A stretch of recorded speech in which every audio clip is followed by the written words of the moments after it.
June 14, 2220. Aldera Junior High School, Mustafa, Japan. 1:30 p.m. Long ago, before the existence of quirks, evil threatened the planet Earth. They came in many forms, from the space witch Reader Repulsa and her husband Lord Zed, the machine empire led by Kind Mondo, the pirate Divatox, to the ancient force known as Dai Shi, Master Xandred's Nylok forces, the Warstar Empire, and even forces from the future. They had one goal in mind, the complete conquest of Earth, and it seemed that they would complete their conquest unopposed. The students listened as their foreign exchange student presented his personal project. The student was a 14-year-old American, with jet black hair, blue eyes, and light tan skin, stood in front of the blackboard, wearing the uniform of their school. One student in particular, the dark green-haired, green-eyed, and freckled Izuku Midoriya, listened with interest as the student continued. But they were wrong. When Reader Repulsa was released, a team of heroes came together to fight such evil, with new teams emerging as newer and deadlier threats emerged.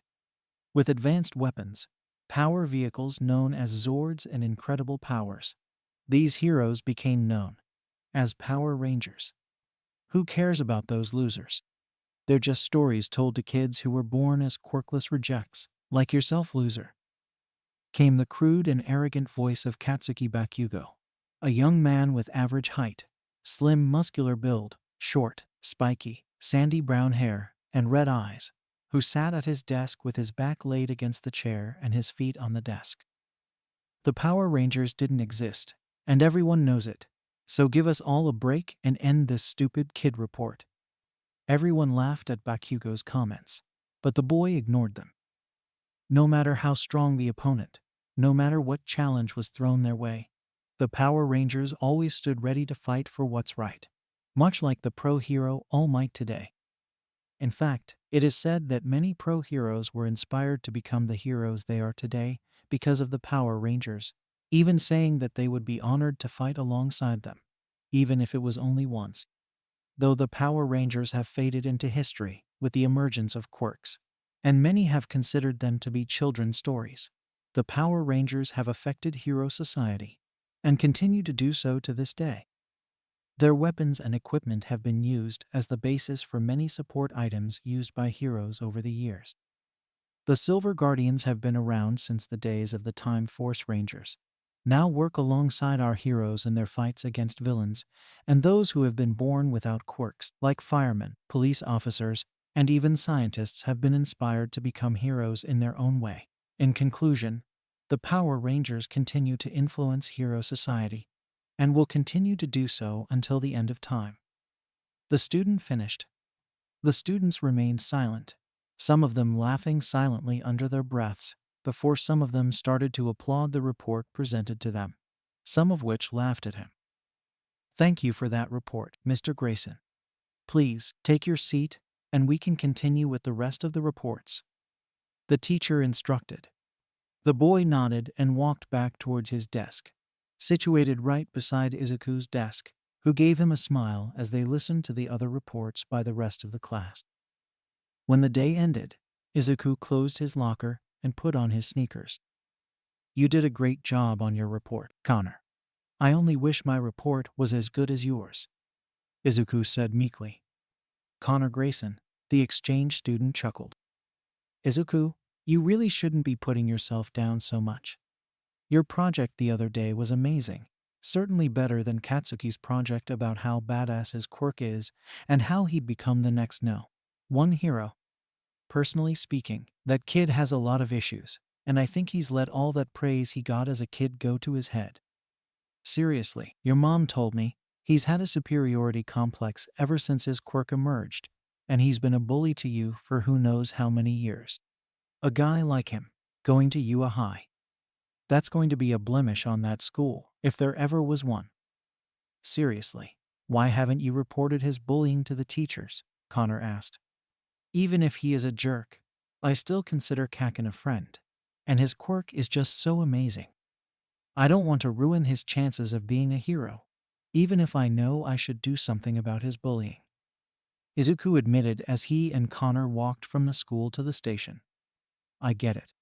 I've been bullied myself back in the States for not having a quirk, and many teachers turned a blind eye to these actions, especially if those students have promising quirks, and they believe they'll make great heroes. I can't tell you how many times I've seen an undeserving student get accepted into a school for heroes, Connor said, understanding the situation completely. Still, you should at the very least let someone know about this. You can't keep living your life with someone putting you down. Then again, I've noticed something different about you. Different? Izuku stammered. Ever since that sludge villain attacked Bakugo, you've changed a lot. Your muscles are building up, and you look stronger than you did before. I don't know what or who it was that inspired this change in you. But I know one thing. You're the kind of person who'd make a great hero, quirk or no quirk. He finished. Izuku smiled. Even since Connor came to stay with him, and his mom as part of this exchange program, he felt like he finally had a friend so many years of being considered an outcast because he didn't have a quirk. He even thought that Connor had an amazing quirk, but was completely surprised to learn that he was born without a quirk, like himself, and that made him feel connected as with his American friend. Thanks, Connor. That means a lot. Connor smiled as the two of them continued towards Izuku's home, where Inko Midoriya was waiting for them, with Connor bags all packed and loaded into the taxi that was to take them to the airport where Connor would catch his flight back to Island, his home. Hey, Izuku. It's possible that our paths may not cross again, and while I did give you my phone number, I've got a piece of advice for you. When you look to the stars, think of one of them as my soul, and know that I'll always be your friend. Connor said to Izuku, who smiled brightly while trying to hold back the tears from his eyes. Mrs. Midoriya, thanks again for allowing me to stay with you and your son. Take care of yourself and give my regards to your husband. Inko was quick to grab Connor and pulled him into a tight hug, crying comically. Oh, I'm going to miss you so much. I wish you could stay, Inko cried. Why, yeah, I know. You told me that before. Connor gasped, before Inko finally let go of him, and he climbed into the taxi. Take care, you two. I'll see you both again one day, I promise. He shouted as the taxi drove from the apartment and towards the airport. Hours passed, and by 6 o'clock, Connor's plane had taken to the sky, and he was on his way back home to America. Izuku, one day you will be a great hero, and when that happens, I'll be there supporting you no matter what. He said to himself and leaned back into his seat, closing his eyes as Japan faded into the distance. He was unaware of what was to come. British Museum, London, England. 10 p.m. Two bound and gagged guards, one male and one female, were tossed into a supply closet. Their muffled screams silenced the moment the door was closed as multiple masked men locked closet, before they made a mad dash towards the exhibit they had scoped out for days. The treasures and relics of a long-lost civilization, excavated in the deserts of the Middle East. Rubies, sapphires, emeralds, alexandrites, diamonds, beryls, and much more were placed on display for the people to see and wonder what type of civilization such treasures came from. But what mattered to the masked men was the amount of money they would get when they sold these gems on the black market. They planned their heist carefully, scooping out all possible avenues of approach from multiple days of scouting, gathered the supplies they needed, and were able to get the guard rooster from a museum employee, who they promised a cut of the profits if they helped him. Crowbar in hand, one of the masked men raised it high and smashed the glass case surrounding many emeralds and began loading them into their duffel bag. The alarms had been disabled, thanks to a computer virus inserted into the museum's security systems, ensuring that the police and local heroes wouldn't be made aware of the ongoing heist. This here's gonna fetch me a pretty coin when we sell him on the black market, one of the masked men said. Aye, just so long as the Coopers don't catch wind of our little plan. No sense in leaving these beauties locked away for people to gawk at them. Another said, looting a chalice into his bag, as did the rest of the masked men. saved for one whose eyes were fixed on an unusual-looking tomb. Oi, what are you looking at? The masked man knelt down and looked at the tomb, with an inscription written on it. Be warned, those who disturb the one who sleeps in this, their true resting place, shall bring a great evil upon this earth. The man read, then grinned. Heh, a warning like that means that whoever's buried in here must be quite a fellow. Bet he's got a few nice-looking treasures that will fetch a hefty price. He then raised his left arm, which transformed into a blade and cut through the tomb's lid, which fell to the ground with a thud. Careful, will you? You might as well have tripped an alarm that we didn't know about, another man shouted. Relax, will you? The alarms are all taken care of. I knew what I was. They began before emerging from the tomb was a spirit that hovered over the robber before it took form.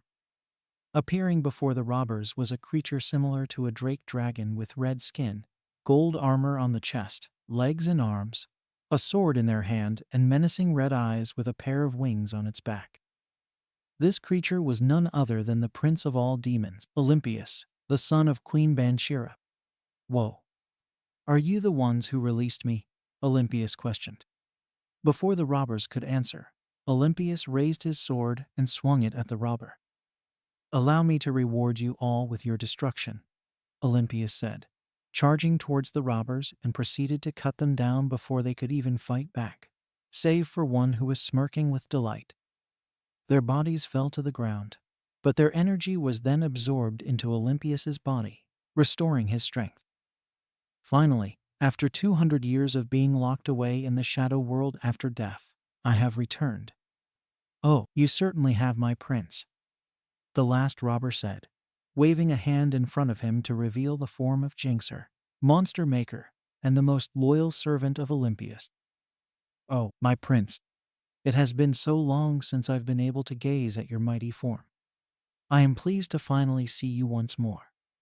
Jinxer, I was wondering why I hadn't seen you in the shadow world. I thought you were destroyed when the Rangers destroyed the Omega Megazord. How are you still alive? Olympius said, curiously. I was able to eject from the Megazord before those rotten Rangers destroyed it. But when they stopped the ceremony, I was left behind. You can't imagine the unspeakable things I had to do just to survive. I had to live like I was a human. But I waited until these treasures from our civilization were uncovered and easily tricked those humans into breaking in, so I could free you.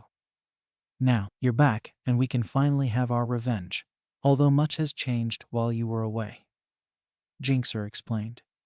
Tell me later. Now we must leave before the humans discover us. Let us return to the Skull Cavern at once.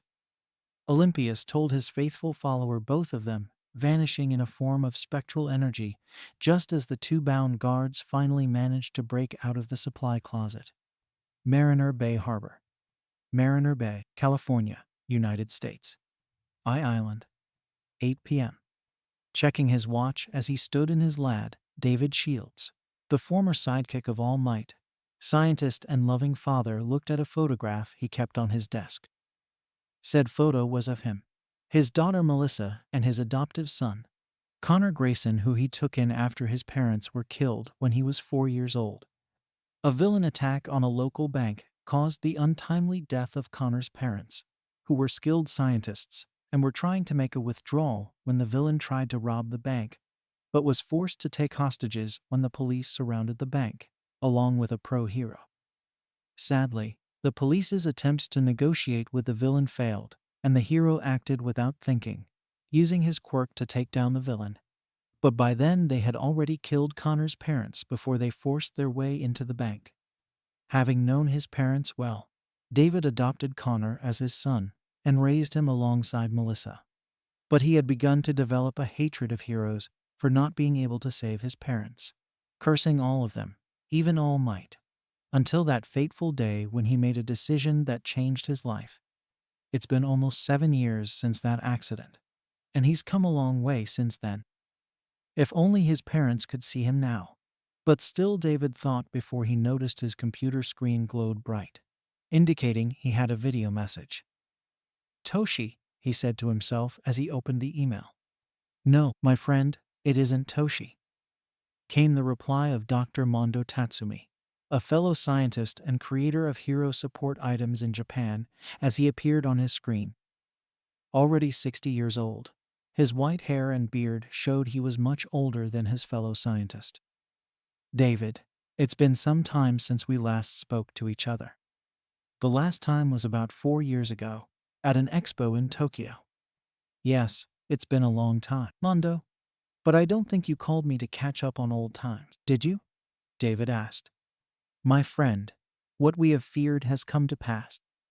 I detected demonic energy emanating from England, more specifically, the British Museum. Energy similar to what was detected at the beginning of the 21st century. Mondo said gravely. You don't mean they've returned? David speculated. I'm afraid so. It appears that the demons have returned and the heroes won't be able to stop them. Not alone. It's time for them to return. Mondo told David, before the message came to an end. I had hoped this day would never come. David said to himself, grabbing a briefcase from underneath his desk. But it's come and it's time for them to return. He opened it and took out 5 files, each of them labeled with the logo of certain ranger teams, more specifically the Zeo, Space, Lightspeed and Wild Force. The world needs the Power Rangers once more. June 15th. Island. Residential District. 4 p.m. I really hate being jet-lagged. Sis told me that I had to be at the lab by 3, and I didn't get up until 3:30. I am so late. Dad is going to kill me. Connor said as he ran through the streets of Island. His flight had been rerouted towards Seattle, which landed at 5 in the morning, forcing him to board a train that would take him home, which arrived at 7 in the morning, promptly falling asleep when he returned home. His adoptive father, David Shields, had requested his presence at his lab to discuss something important with him. His sister and 3 others who. What the matter was, he had no clue. But with summer vacation starting in the US, he had to take several shortcuts through various alleyways in order to make up for lost time. Running through one of the last alleyways towards the lab, Connor was only a block away from the lab when all of a sudden, an explosion erupted from nearby, knocking him flat on his butt. What the hell was that? He said aloud before he noticed the smoke ahead of him. Running through the alley, he spotted that an apartment complex had suddenly caught fire. Holy, he uttered before he pulled out his cell phone and called for help. Fire trucks soon arrived at the scene with a few pro heroes who specialized in rescue work. Firemen were already spraying water on the flames, while the heroes focused on rescuing the people trapped inside. Well, they got things under control, I better. Please, my baby's trapped inside on the 4th floor. Someone please help her. One of the bystanders shouted from behind, policemen blocking her from running into the building. But the fire was keeping the heroes and firemen from entering the building. Connor clenched his fists before he did the unthinkable and ran inside the building. Hey, kid, stop. It's too dangerous. It's not safe in there. Come back. You're going to get yourself killed. Connor ignored the pleas of the firemen and heroes as he climbed the stairs to the 4th floor. Hello, can anyone hear me? He shouted through the fire, keeping his hand over his mouth to avoid inhaling the smoke. He then heard the barking of a dog coming from the door near him, and on instinct kicked the door open where he found a small yellow lab puppy standing by a 4-year-old girl. Good work, pup. I've got you both. Come on, let's go. The girl was still weak from the smoke she inhaled, so while she held onto her puppy, he held onto her and carried her to the exit. But it was then he saw something in the flames. He couldn't make it out, but he heard the laughter from the figure before a jet of flames shot towards him, the girl and the dog. Hold on tight, he shouted to the girl as he sprinted towards the window and jumped through it. Glass shattered and flames shot out of the window as Connor, the girl and dog fell from the window, only to be caught by one of the heroes, who carried them safely to the ground where the girl and her dog were reunited with her mother, before being loaded into an ambulance and taken to a hospital. That was brave of you, boy. the hero told Connor. But you should know never to run into a burning building. You could have been killed. They then scolded. Yeah, I know. Connor muttered, looking back at the burning building as the firemen and heroes quickly brought the fire under control. Just what was that thing? It wasn't like any villain any hero fought. It was something from the gates of hell, or from those Doom games, but it spoke. He thought to himself. There you are. I was wondering where you were, came the voice of his sister. Attractive pale skin, with a height of 5'6.5" wavy blonde hair which reached halfway down her neck, 2 shorter pieces over her shoulders, side-swept bangs that frame her face and aqua blue eyes. Melissa Shield, the 16-year-old daughter of Dr. David Shield, stood behind one of the fire trucks. Her white short-sleeved dress shirt and plaid cuffs, with a large bow of the same design at her neck, dark raspberry pink waistcoat, pale gray capri pants, plaid pink socks and brown heels, wristwatch and pink, oval-framed glasses gave her away. Papa was worried when you didn't pick up your phone, and when he saw the news, he was concerned that you were caught up in it. But if I had to guess, you were more than just caught up in the fire. She scolded. Connor sighed, having noticed his forest camo shirt and cargo shorts, plus his socks and sneakers were already smelling like smoke. I can't exactly help it, sis. My body moved before I could even think straight the moment I heard that mother scream about her daughter. I couldn't just stand back and do nothing. Connor said in defense of his actions. Melissa just laughed at her adoptive brother's defense before the two of them headed towards David's lab, but not before mentioning that Connor would need a shower and change of clothes. At the same time, in another dimension, the once proud and strong Skull Cavern was slowly being rebuilt by the Batlings, the foot soldiers of Olympius and his mother, who moved rocks and rubble out of the way as Olympius sat on a recently constructed throne. So, 200 years have passed, and the Power Rangers no longer exist. That is what you are telling me, Jinxer? Olympius questioned. That is correct, my prince. With the emergence of quirks, the Power Rangers have been regarded as nothing more than legends and stories told to children. Roughly 80% of the population has these quirks, and a new profession arose with the appearance of these meta-abilities. Jinxer explained. They are called heroes, those who fight for justice and defend the weak. It's a disgusting sight to behold, my prince. They fight these villains who use their own quirks to commit crimes, and the appearance of these heroes has given way to a new profession. Jinxer added with disgust. Even if the Power Rangers aren't around, these heroes could present a problem. Olympius noted, standing from his throne. We underestimated the Rangers and paid for it dearly. These heroes aren't to be underestimated as well. We need more information, both on these heroes, their quirks, and the other Ranger teams. The Demon Prince then turned to Jinxer. I have a task for you, Jinxer. I want you to gather all the information on the heroes that will present the most difficulty for us to defeat, and on the monsters that other Ranger teams faced in the past.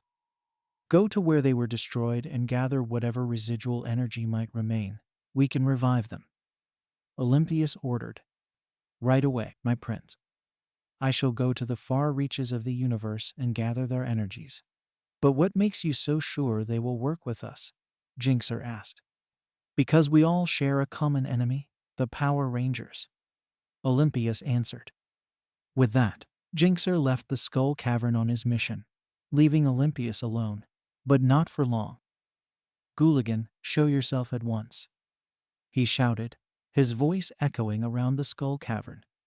Appearing in flaming energy, and bearing a striking resemblance to the true form of one of the more challenging opponents ever faced by a team of Rangers, was the monster known as Gooligan.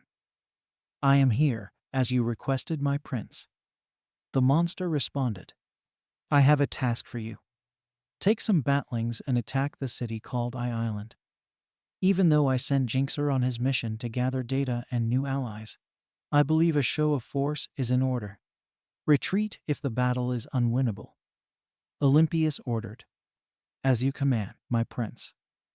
Gooligan replied and vanished from the sight of the prince. Back on Island, Connor had finished showering and changing into clothing that didn't smell like smoke and cinders. Clothing that consisted of a shirt with a number 1 hero, All Might on it, gym shorts, new shoes, and socks. I hope the others weren't waiting too long for me, he said to himself before he walked into the lab. Waiting for them were 3 other teenagers the same age as Melissa. One of them was a bald African-American boy with shaved black hair and brown eyes, wearing a navy blue shirt and black pants. Another was a Korean-American boy wearing green pants and a denim jacket that covered his white t-shirt, and finally, the last one was an American girl with silver hair and silver eyes, wearing a yellow vest, brown cargo pants, and sneakers. Okay, am I looking at some robots? 'Cause if this is an attempt to recreate the actual Rangers for a museum, then I don't see the point in being here. Connor asked. We've heard that a lot, being told that we look like our great-grandparents. The African boy answered with a smile. I'm Thomas Johnson, but you can call me TJ. I'm Anthony Park. The Korean boy answered. I'm Lena Earhart. The girl answered. And the only way I'd look like my great-grandmother Taylor would be if I dyed my hair blonde and wore green contacts. Sorry I kept you guys waiting, but something came up and I kind of overslept. Connor admitted sheepishly. So, what's going on? Why are we all here? Now that you're here, I can finally explain the reason. David said as he walked into the lab with a briefcase in his hand and several files which he placed on the table and slid over to the 5 teens. I'm sorry this was all sudden, but given the situation, it was a rushed job. Thankfully, all of you are taking classes at the schools here on the island. Now, how many of you know about the Power Rangers? What everyone else knows about them. They were heroes who had extraordinary powers and incredible weapons and machines who protected the Earth from threats like orgs, evil space ninjas, criminals, and other threats. They were the greatest heroes of all time before quirks emerged, and were then considered legends. Anthony answered. And you are all aware that 4 of you are the descendants of some of the greatest Rangers in history. From the Space and Turbo Rangers to the Wild Force, Zeo and Lightspeed Rangers. Your families were some of the greatest heroes the world has ever seen before quirks, that is. David replied. Which is why I've called you all here. What's all this about, Papa? Melissa asked. David took a deep breath, removed his glasses, and pinched the brim of his nose. Before I was an inventor and All Might's sidekick, I worked closely with Mondo Tatsumi and studying Ranger technology in hopes we could use that technology to create new support items for heroes. But during our research, we discovered something that no one, not even Lightspeed, knew about. He began. Mondo and I were working on translating some ancient texts recovered from the demon's tomb, and we discovered that they were not destroyed as we thought. In fact, the tomb that was sealed was only one possible way for all the dead monsters to return from the shadow world. Whoa, hold on there, back up. Are you saying that those monsters are alive? Thomas asked in surprise. In a manner of speaking, yes. Another tomb was discovered, and the texts we translated confirmed our worst fears. The demons have another means of returning to this world, a means created by an ancient cult that worshipped Queen Banshira with powerful magic. This cult, as far as we know, was defeated by an unknown group that fought the demons before they were sealed away and left a warning for all those who dared to enter the tomb, stating that if the second tomb was unsealed, the demons would return, and in greater numbers on the day of a planetary alignment. David continued. I thought that was just a rumor. Lena said. That's what we both thought, but we triple-checked the translations, and we confirmed it was true. We presented our findings to the scientific community, but our claims were rejected and both of us were mocked for our crackpot theories. There were those who did believe us, but we were still missing crucial information that would prove our case. Until now. David went on, tossing a newspaper onto the table. Yesterday, Mondo detected demonic energy which emanated from the British Museum. That exhibit of those treasures from a lost civilization. They were from the demon civilization, and as expected, there were criminals who had taken interest in these treasures. A group of criminals attempted to rob the museum, only to mysteriously vanish, leaving the treasures behind, according to the statement of the guards that were able to escape from the closet they were locked in. Let me guess. The tomb that was opened at the exhibit was the second gateway, right? Connor guessed. Yes, and we confirmed the energy source as that of Olympius and Jinxer. David answered. Even after we were ridiculed, we still continued to work on restoring Ranger technology to operational status, for the safety of the world. All 5 of you are destined to become heroes. To become the new Lightspeed Power Rangers. Lena, Connor, Thomas, Anthony, and Melissa looked at each other confused. I don't buy it for a second. Us becoming Power Rangers? We got heroes who can handle monsters like what you're describing, Doctor. Lena scoffed, getting up from her seat, and was about to walk away when Melissa spoke up. Wait. I know what my papa said sounds crazy, but he's never once lied about anything. He's telling the truth, I know. Melissa said in defense of her father. That explains it, Connor muttered. Explains what? Thomas asked. The fire. The one that happened before. When I was saving that girl and her dog, I saw something in the fire. He answered, remembering the silhouette he saw. It was one of them, one of the demons. What? Are you sure? David asked. Positive. And it wasn't one of those demons you'd see in video games. Connor confirmed. They're already making their move. David muttered to himself just as his partner, Samuel Abraham, rushed in. Professor, you need to turn on the news right now. The city is being attacked by monsters, Sam exclaimed. Startled by this, David turned on the TV and saw that Sam was right. All across Island and Mariner Bay, smoke billowed into the air as helicopters flew overhead, filming the battles between Mariner Bay's local Silver Guardian garrison and the attacking Batlings, while the heroes based in the city engaged in rescue work and assisted the Silver Guardians. It's worse than I thought. They're already going on the offensive. David gasped, then turned back to the 5 teenagers. The world needs the Power Rangers once more. I know that pro heroes can handle themselves, but they can only do so much. What is your choice going to be? Connor was the first to stand up. I'm in. So am I, Thomas stated. Don't leave me out of this, Anthony added. Don't think for a second I'm letting you boys have all the fun, Lena joked. David smiled, then turned to his daughter. Melissa, I once told you that despite not being a hero, I still save people in other ways, such as the support items I've created, and you can become a hero in your own way. I am pleased that you decided to follow in my footsteps, but now this is your chance to become a hero, he told his daughter. Melissa smiled at the words her father just told her. When she was younger, she was always saddened that she didn't have a quirk, but now she had a chance to become a hero without a quirk. I'm not letting my brother do all the work, so I'm in. After all, I think it's time to put those self-defense lessons to good use, she said with a smile. Then you'll need these, David said with a smile, placing the briefcase on the table and opened it, revealing the morphers.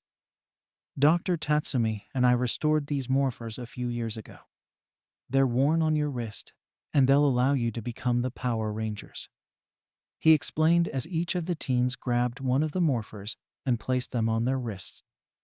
All right, Rangers, it's time to go to work. All 5 Rangers soon exited the lab and made their way towards the garage where the fully restored rescue rover was waiting for them, along with their jackets that featured their emblems. Lena's emblem was an irregular rectangle, as was Thomas's, with the only difference being folds on the ends of the top and bottom, while Thomas's had the top corners being wedged inward and the top half being wider. The same applied to the emblems of Melissa and Anthony. their emblems triangular shaped with Anthony's having the top folded inward. Finally, Connor's emblem was a shield, each of them in their respective colors. "Let's roll out," Thomas said, jumping into the driver's seat of the Rover while the others jumped in the back, buckled up and waited for the garage door to open before driving the vehicle out into the city. Rangers, the highest concentration of enemy forces, is focused on downtown Mariner Bay. Local authorities and the pro-heroes are being overwhelmed, David said through the Morpher's communicator as the 5 Rangers sped down the street with the Rover's sirens roaring around as they drove past surprised citizens. In Mariner Bay, the Silver Guardians fired their blasters at the Batlings, while the pro-heroes such as Elecplant attacked, the Batlings going after the civilians. Despite their powers, the Batlings threw bat-like grenades and fired their rocket launchers at the heroes and Silver Guardians, while Gooligan watched from a distance. "Ha! If this is the best that these so-called heroes can do, this will be too easy. I'll just sit back and let the Batlings do all the work, then I'll get all the credit." He smirked to himself before he heard the sounds of sirens and looked down from the building he was standing on and looked to see a familiar vehicle. "Ugh, looks like I'll have to get my hands dirty after all." He snarled and teleported down to the street, raised his hands and fired off some fireballs from his hands towards the incoming rescue rover that swerved to the side to avoid the flaming projectiles. "Let's go, guys," Connor shouted, jumping out of the rover, and charged towards Gooligan while the others went to help the civilians. Thomas ducked as one Battling swung its sword at him, then punched the monster in the chest, sending it tumbling down the stairs, then kicked another Battling over the side of the stairs, but was then hit by a punch to the back. Ducking down, he sweep-kicked a Battling off its feet, then leapt over the others and landed at the bottom of the stairs. Melissa grabbed one Battling that was about to bring its blade down on an injured Silver Guardian and kicked them away, allowing the injured soldier to flee, but took a kick to the chest that knocked her into a burning car. Raising her hands and blocking multiple attacks, she barely noticed another Battling throwing a grenade towards her, but noticed it just at the last second and was able to roll out of the way before it exploded. "They're using grenades," she shouted, only to be thrown back by the other Batlings. Lena and Anthony stood back to back, ducking down when the Batlings swung their blades at them, then knocked them away with their hands, but another Battling fired its rocket launcher at the 2 of them, forcing the 2 to dive out of the way before the blast hit them. Lena then found herself surrounded by several Batlings that closed in on her. "Oh great, ganging up on a girl, that's low." Anthony was also surrounded by Batlings and blocked a punch thrown by one with both forearms, but was kicked hard in the stomach by another that Battling, which then threw him towards one of the pro-heroes who was injured from a grenade. "Come on, man, get up," he said to the hero. Connor was having an equally difficult time, having grabbed a steel pipe and swung it around like a sword at Gooligan, who blocked each strike with his forearms, then grabbed it with his hands and bent it. "Pathetic," Gooligan shouted and grabbed Connor by the jacket and threw him towards a lamppost. "You 5 or nothing," he snarled, then turned his attention back to the civilians who were too injured to move. "Now to roast some humans." Connor groaned on the ground and looked towards the civilians. The sight of them brought back a memory from long ago, during a terrible accident that would have cut his life short, had a certain hero not arrived to save him and countless others. "Not going to happen," he said as he stood up and looked at Gooligan. The others joined him and stood with renewed determination. Gooligan laughed as he prepared to burn the civilians alive, despite Elecplant standing in front of them defensively. But before he could launch his attack, he was interrupted. "Hey you, hothead," Connor called out, forcing the flame monster to turn around and face the 5 teenagers. "You want to destroy Mariner Bay? You got to get through us first," he warned. "What are you going to do about it, kids?" Gooligan scoffed. The 5 Rangers soon raised their morphers, crossed their fists over their hands, and pulled them back, shouting a phrase that no one heard in years, except in documentaries. "Lightspeed rescue." they all shouted. All 5 rangers flipped open their morphers and held out their hands as a red and white, blue and white, green and white, yellow and white and pink and white radical vortex-shaped shields came out of their morphers and came towards them. Lowering their arms, the vortex covered them in their rangers' suits with red, blue, green, yellow, or pink and white radical stripes, white gloves and boots with gold arm and leg bands, a gold belt with the Lightspeed emblem on it and holster for their blaster. A helmet of the same color as their suit appeared over their heads with the visor. The same emblem as the ones on their jackets appeared over their heads. All 5 somersaulted over the monsters and landed behind them, by the rescue rover. "It can't be the Power Rangers," Gooligan exclaimed. The civilians, pro-heroes and silver guardians, stared at them in shock and amazement as a news helicopter hovered nearby and recorded what they were seeing. For the first time in 200 years, a full team of Power Rangers had appeared before their eyes, ready to fight for them. "Whoa, this is amazing," Lena said. "This feels incredible." Anthony agreed. "I feel my strength increasing." Thomas gasped.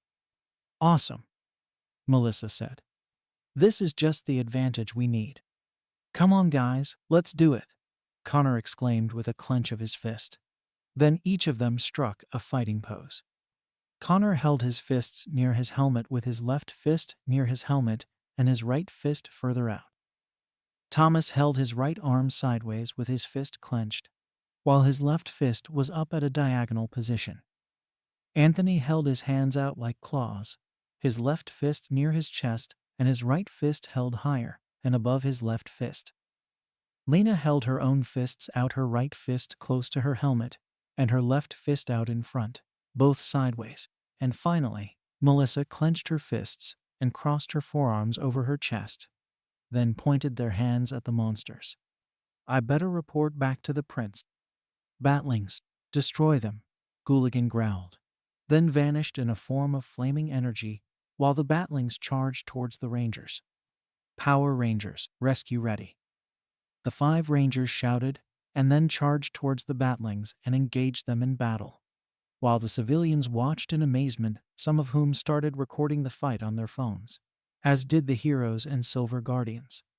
Lena kicked a Batling in the chest, sending it flying back into a few of its comrades, then pulled out her blaster and fired several shots at the Batlings, hitting them in the chest. Another Batling pulled the pin on a grenade and threw it towards Lena, but she spotted it just in time and fired her blaster, hitting the grenade, which took out several Batlings in the explosion. Anthony backflipped multiple times as grenades exploded around him, landing on top of a wrecked car. Pulling out his blaster, he leapt from the car and fired his blaster at the Batlings holding the grenades, before they could pull the pins, except for one that landed near some of the Batlings carrying the rocket launchers. The grenade exploded and sent the Batlings flying, but one of them was able to pull the trigger of its launcher. But the rocket only slammed into a burning vehicle. "This is why no one should play with guns or rocket launchers," he deadpanned. Thomas punched and kicked his way through the Batlings, whacking away their swords, spun around, and then kicked one of creatures in the chest. Blocking a kick from another Batling, he brought his hands down onto its head, knocking it to the ground. Ducking down, he avoided the sword of another Batling, then disarmed the creature before delivering a might-side kick to the chest of his foe. Their blasters in their baton mode, Connor and Melissa fought like they were using lightsabers. Connor held his blaster in a reverse grip style, parrying the swords of 3 Batlings, knocking them aside, then slashed them across the chest. Raising his baton, he blocked an attack from another Batling, knocking the sword away, then kicked his attacker away with a kick so strong he might have been All Might. Melissa swung her own baton and knocked away a few Batlings, then swung it around to block an attack from behind. A quick backflip, she landed behind the Batling that attacked her, which was struck by the blade of its comrade, surprising the Batling before it was cut down by Melissa. "Melissa, catch!" she heard Connor shout, and caught his own blaster, still in baton mode, raising her weapons and ducked down. catching the blades of their swords on her batons, pushed upward, and then slashed them across the chest before tossing her brother his blaster. Connor punched a battling in the face. Then karate chopped another one at the neck before he saw the blaster flying through the air. Connor smirked under his helmet, then ran toward the wall of a nearby building and kicked off the wall, flying through the air before he grabbed his blaster and fired at the batlings below him. "Time to finish this fight," Connor shouted as the other rangers stood by him with their blasters in hand. Taking aim with their blasters, they fired at the remaining batlings, which fell to their firepower. Turning around and twirling their blasters, they holstered their weapons as the batlings fell to the ground and exploded. "Lightspeed, power down," all 5 teens shouted, demorphing and panted slightly as the grateful civilians, heroes and silver guardians all surrounded them, praising them for saving their lives, with a few pro-heroes even asking them if they wanted to work for them. By the time the ambulances arrived at the scene, the Rangers had returned to David's lab, triumphant at their victory. "Well done, all of you. You performed well out there. But this fight isn't over yet. This is only the beginning," David told them. "Pretty sure I can guess what the next phase is." "The Megazords?" Lena guessed. "Yes, but that honor belongs to Dr. Tatsumi," David answered. "If my theory is correct, then I'm 100% certain that the demons will go to Japan, where some of the most powerful quirks are. All Might, Endeavor, Gang Orca, Edgeshot, and many other heroes will be targeted. Their quirks would give them the most trouble, or worse, they might have a way to take their quirks and use them for their own gain. But you can't leave Island, Papa. If you left the island, then villains would try to kidnap you and force you to make support items for them, or steal your research for themselves," Melissa exclaimed. "That's true," David agreed. "Which is why all 5 of you are going to Japan instead of me." "Wait, what?" Thomas questioned. "I can't leave Island, but the 5 of you can. You're not scientists, and it's too risky to bring the island into Japanese waters. It would invite trouble. Fortunately, I have a solution to the problem. All of you will be transferring to schools in Japan. Not schools like UA, but schools where you can still get an education and be in the country where we know the demons will attack," David explained. "However, there is someone here who wants to meet you." The door to David's lab opened, and walking through the door was a small, stout man that appeared to be a hybrid of several animals, such as a mouse, bear, and a dog, with black eyes and white hair that matched his fur, while a large scar ran over the right eye. The clothing of the man consisted of a white dress shirt, a dark red tie around his neck, double-breasted waistcoat and matching dress pants, and orange laced-up sneakers with thick soles. "I never thought this day would come, but now that it has, I am honored to meet the newest Power Rangers," the man said. "Who are you?" Connor asked. "Why, my name is Nezu, and I'm the principal of Ua High School," the man named Nezu answered. Intro. Power Rangers, Lightspeed. Lightspeed Rescue. The camera flies over the water as the rescue bay rises from the ocean floor, with the 5 Rangers standing on top of it and looking at UA High School in the distance. "The signal is calling. Our planet is falling. The danger will test you. Better make it Lightspeed Rescue." All 5 Rangers flip open their morphers and morph, ready for battle, then leap off the rescue bay and land on the top of the rail rescues. Power Rangers Lightspeed Rescue. Power Rangers Lightspeed Rescue. Power Rangers Lightspeed Rescue. Light, speed, go. The Rangers leap off the rail rescues and stand beside various pro-heroes, including Mirko, Lady Rukyu, Best Jeanist, Endeavor, and All Might. Also beside them are the students of Ua High School's hero course, including Izuku, Nejire, Ochako, Ida, Tsui, Bakugo, Kendo, and the rest of their classmates. Power's on its way. Rangers save the day. In front of them, shrouded by shadows, is All for One, with Olympius in front with an army of batlings and monsters, along with the League villains. Power Rangers Lightspeed Rescue. Power Rangers Lightspeed Rescue. Power Rangers Lightspeed Rescue. Power Rangers Lightspeed Rescue. Light. Speed. Go. The heroes and rangers then charge forwards to battle. Connor Grayson Origin. You're certain that the Lightspeed Rangers have returned, Gooligan?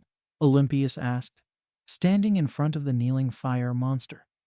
I could never forget those uniforms, my prince. They may not be the same rangers I fought before, but they have returned. Gooligan answered. Having returned from his failed mission, he believed that he would face the fury of his prince. He awaited the inevitable attack, but it never came, only the laughter from his prince. This is perfect. These rangers are but children, and we can destroy them easily with very little effort. Olympius cackled, before recomposing himself. That's what the old me would say. Like I said, we underestimated the rangers before, and it cost us our victory. Something I don't intend on repeating anytime soon. He then raised his hand and cast a spell that projected a sort of projection into the air, contacting Jinxer. Jinxer, how goes your search for new allies? I have already gathered the life force energy, some of the most dangerous enemies ever faced by the Power Rangers, even from before we were unsealed from our imprisonment. I have several allies in mind to act as your generals. Of course, we must be weary of those who plan to double-cross us. Jinxer reported. That's the last thing we need. I won't have a repeat of Tri-Skull working for the likes of Trachina instead of me. However, it appears the Power Rangers have returned, but they are only children. Even so, we must ensure that we are not betrayed. Olympius said with anger. Where are you now, Jinxer? I am now traveling the vast reaches of space to seek more allies. I believe a few of the warriors who served Dark Spectre and Trachina should do nicely. Jinxer replied. Gather the energy of these warriors, then return to the Skull Cavern immediately. It will take time to resurrect them, and I want them ready while I plan our next move. Olympius ordered. As you wish, my prince. It shall be done. Jinxer answered, vanishing from the projection. Without even an order, Gooligan left the throne room, leaving the demon prince alone.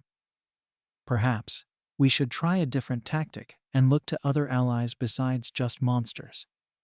He mused to himself, then cast the same spell as before, this time to the ground, and appearing through the projection were numerous pro-heroes in Japan. Perhaps we should consider gathering strength from these so-called heroes. Back on Earth, the 5 Lightspeed Rangers looked to the small animal creature before them in disbelief. Your name's Nezu? Anthony asked. That's me. The one who could be a mouse, or a dog, or bear. But the important thing is, I'm the principal. The small creature said, tilting his head and raising one of his paws in the air. I originally came to Island looking for new security systems to install at Ua High School. And you can imagine my surprise when I heard on the news that the Lightspeed Power Rangers had returned. I was excited to hear that the heroes who protected us for years before the emergence of quirks have returned. It appears yours and Mondo's theory was correct, Doctor. Nezu spoke. Wait? You knew about the return of these monsters? Melissa asked in surprise. Nezu here was one of the people who believed me and Mondo about the demon's return.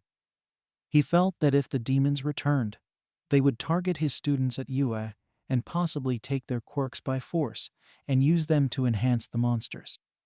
He's one of the few UA staff that took my warning seriously, along with All Might. David explained. I should also mention that I am a huge fan of the Power Rangers. More specifically, on how 5 teenagers with attitude were chosen to protect our planet from evils far more dangerous than anything in the history of Earth. It just proves my belief that even those without quirks can become heroes, and after seeing your actions earlier today, how can I not be impressed? Nezu said with a smile. Which is why I have a proposal for all 5 of you. How would you all like to attend Ua High School? The 5 Rangers stood in surprise with their jaws practically dropped. I'm sorry, but did I hear you right? You want us to attend Ua High School? Lena asked. But I thought only those with quirks can attend schools that train heroes, Thomas added. That's just a myth started by some of the early heroes who didn't want those without quirks to interfere with their goal of becoming heroes, although it later became a mandate to prevent the children of those with checkered pasts from entering the schools and aiding any villains. Nezu clarified. Yeah, but hasn't exactly done anything to keep those with quirks putting down those without quirks and telling them that they're useless, unworthy of being a hero in any way or anything else like that. Connor scoffed, partially speaking about Bakugo and from personal experience. You know, a lot of teachers have turned blind eyes to those with promising quirks and their attitudes towards those without quirks and those with weak quirks. That's why I'm the principal, Nezu said with his paw in the air. My school doesn't tolerate the bullying of anyone, quirkless or with weak quirks. I know from experience that many schools will do anything to allow a student with a promising quirk to enter schools like UA. Aside from bullying, many schools have used embezzlement and extortion to give these students a chance to enter my school, even threatening the families of students who have filed complaints against these bullies, which has resulted in many schools shutting down when such actions have been confirmed. So, we don't need to worry about being bullied. What if people find out that we're the Power Rangers? Connor asked. I'm pretty sure that everyone now knows who the Lightspeed Rangers are. Your fight has been shown on news networks across the world, but only the people who know you will know you are the Power Rangers, Nezu assured. That being said, does the leader of the Power Rangers wish to accept my offer? He asked, turning to Connor. Wait, leader? I'm only 14, going to be 15 in September. I'm the youngest ranger here. Wouldn't Thomas, Anthony, Lena, or Melissa be a better choice for the leader? Connor protested. The Red Ranger is traditionally the leader of the Power Rangers, although there have been times when another ranger leads the team, Nezu pointed out. So, in a manner of speaking, the decision rests with you, young Grayson. The other rangers turned to Connor. Aside from Melissa, they had only known each other for only a few hours, and yet now, they were being offered a chance to attend one of, if the most famous school to turn out promising pro-heroes in the entire world, despite being among the 20% of the population that were quirkless. It was all too much for him, but at the same time he felt a deep sense of shame. Could I have some time to think about this, Nezu, sir? Connor asked. Of course, you can. I'm here for another few days, and I didn't expect an answer right away. After all, it is a big decision to make, and I won't force you or your friends to go if you don't want to. Discuss it with the other rangers, and I'll await your answer at the hotel. Nezu answered and turned towards the door. Oh, I should mention that Power Loader said that he would be honored to assist in repairing and restoring the Megazords and helping in the construction of newer Zords. After Nezu left, the other rangers turned to Connor and looked at their leader in confusion. Dude, why would you tell Nezu that you wanted to think about his offer? Do you know how many people dream of going to UA High School? Anthony asked. It's a great honor and great chance for us to become better rangers. Sure, there are other schools around the world, but UA High School. That's the school where Endeavor, Best Jeanist, Edshot, and Present Mike went to, let alone All Might himself. Thomas pointed out. I agree. We should take this opportunity. It will help us. Like the doctor said, Olympius might target those heroes in Japan and take their quirks for his monsters. If we're at UA, we have a better chance of helping them and fighting those monsters. Lena added. No, Connor said. I'm not going to accept his offer. This shocked the others, except for Melissa and David, who knew why he said no. But you haven't even had time to think about it. Why would you just say no? Lena asked. I don't want to talk about it, Connor shouted, storming out of the lab, leaving the other rangers back in the lab, save Melissa, who went after her brother. What was all that about? Thomas asked. Does he have a problem with heroes? It's more like he used to have a problem with them, David said, taking a seat at the table and pulled out a photo that he showed the other rangers. 3 people were in the photograph. One was a younger Connor when he was 2 years old, while the other 2 were a man and woman in their early to late 20s to early 30s. The man had silver hair with blue eyes and pale skin, while the woman had blonde hair and blue eyes, like Connor.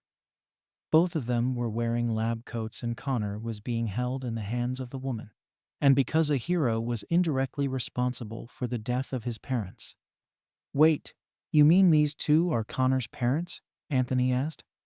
Yes, Linda and Jack Grayson.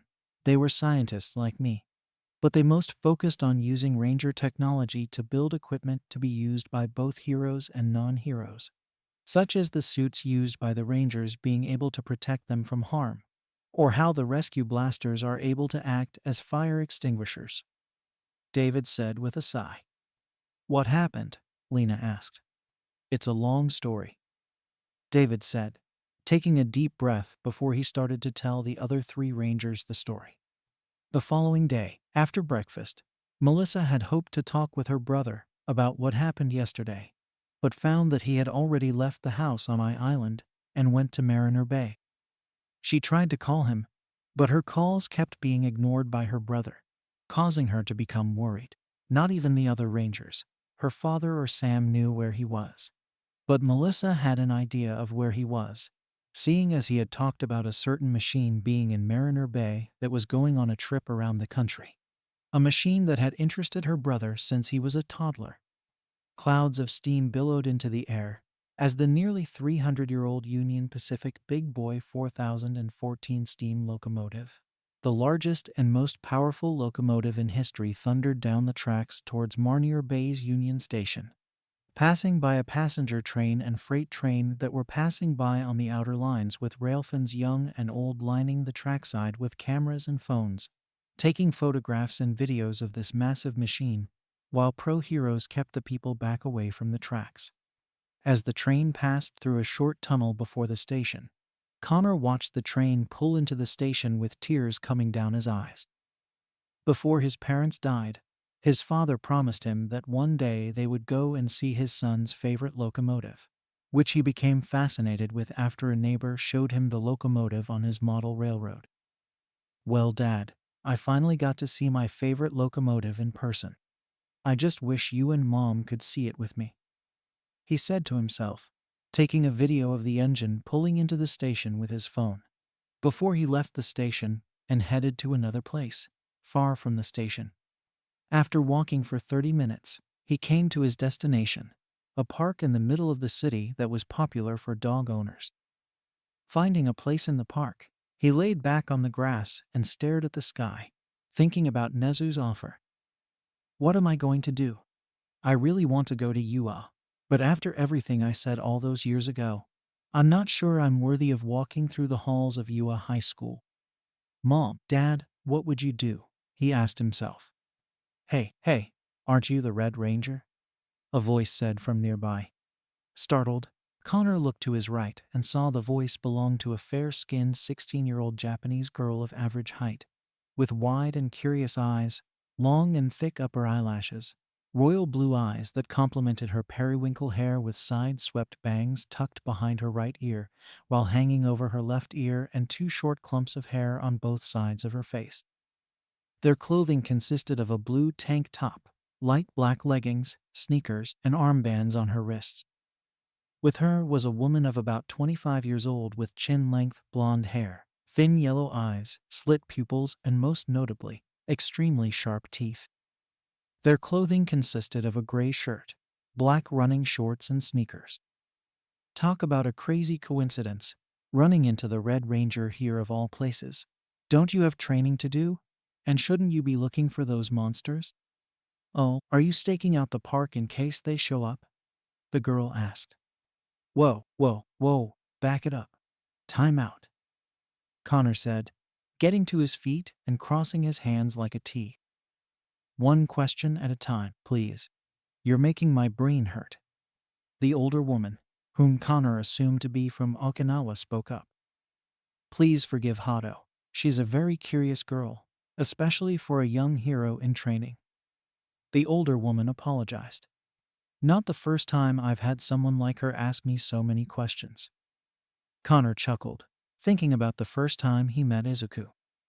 But to answer your question, yes, I am the Red Ranger. But you both probably knew that already. I mean, you did see the broadcast of the fight yesterday. So keeping our identities a secret has pretty much gone out the window.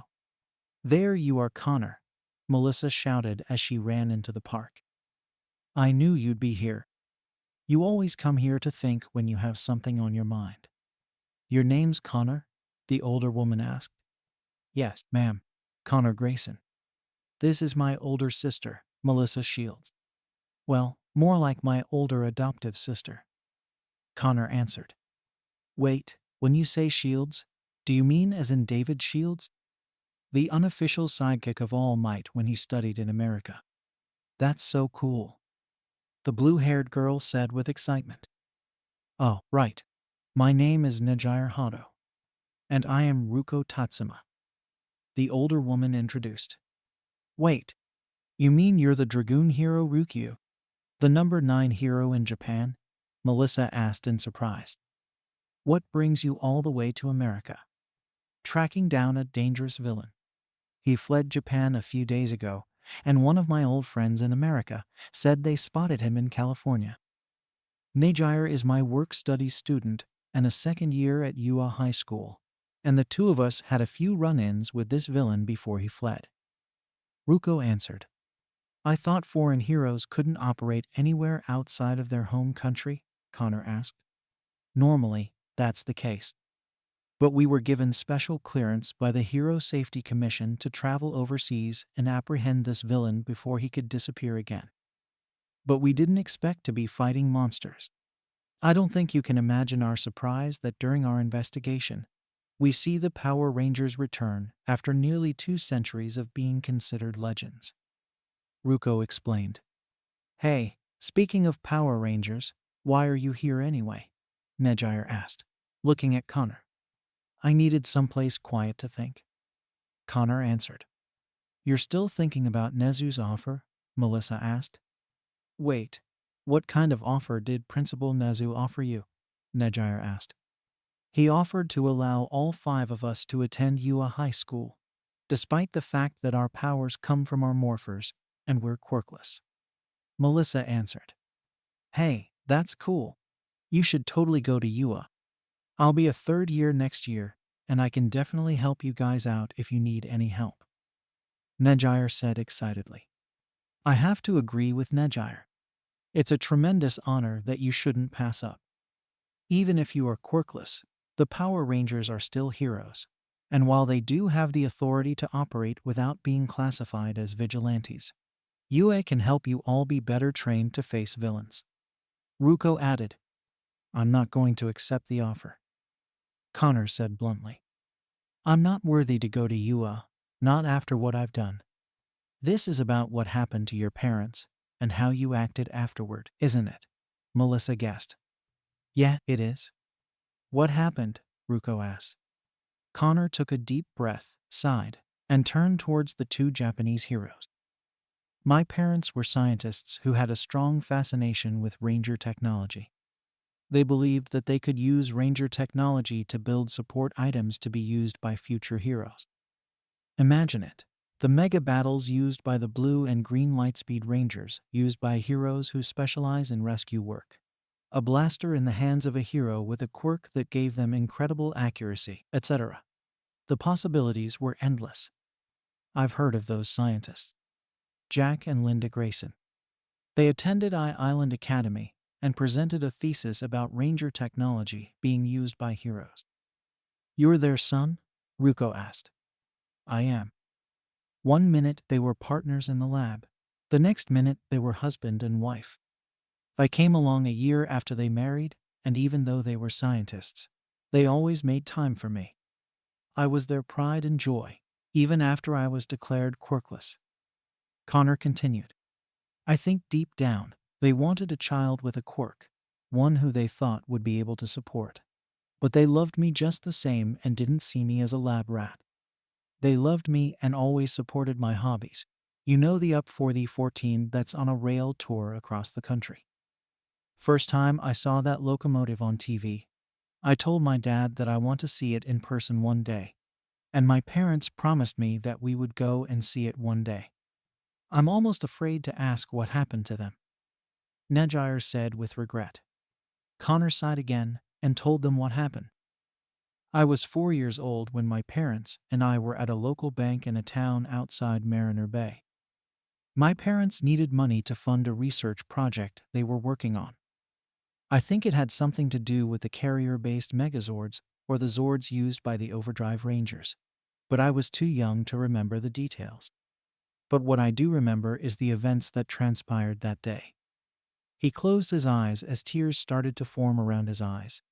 A small-time villain tried to rob the bank, but the police had already surrounded him and the bank, causing the villain to take everyone in the bank hostage.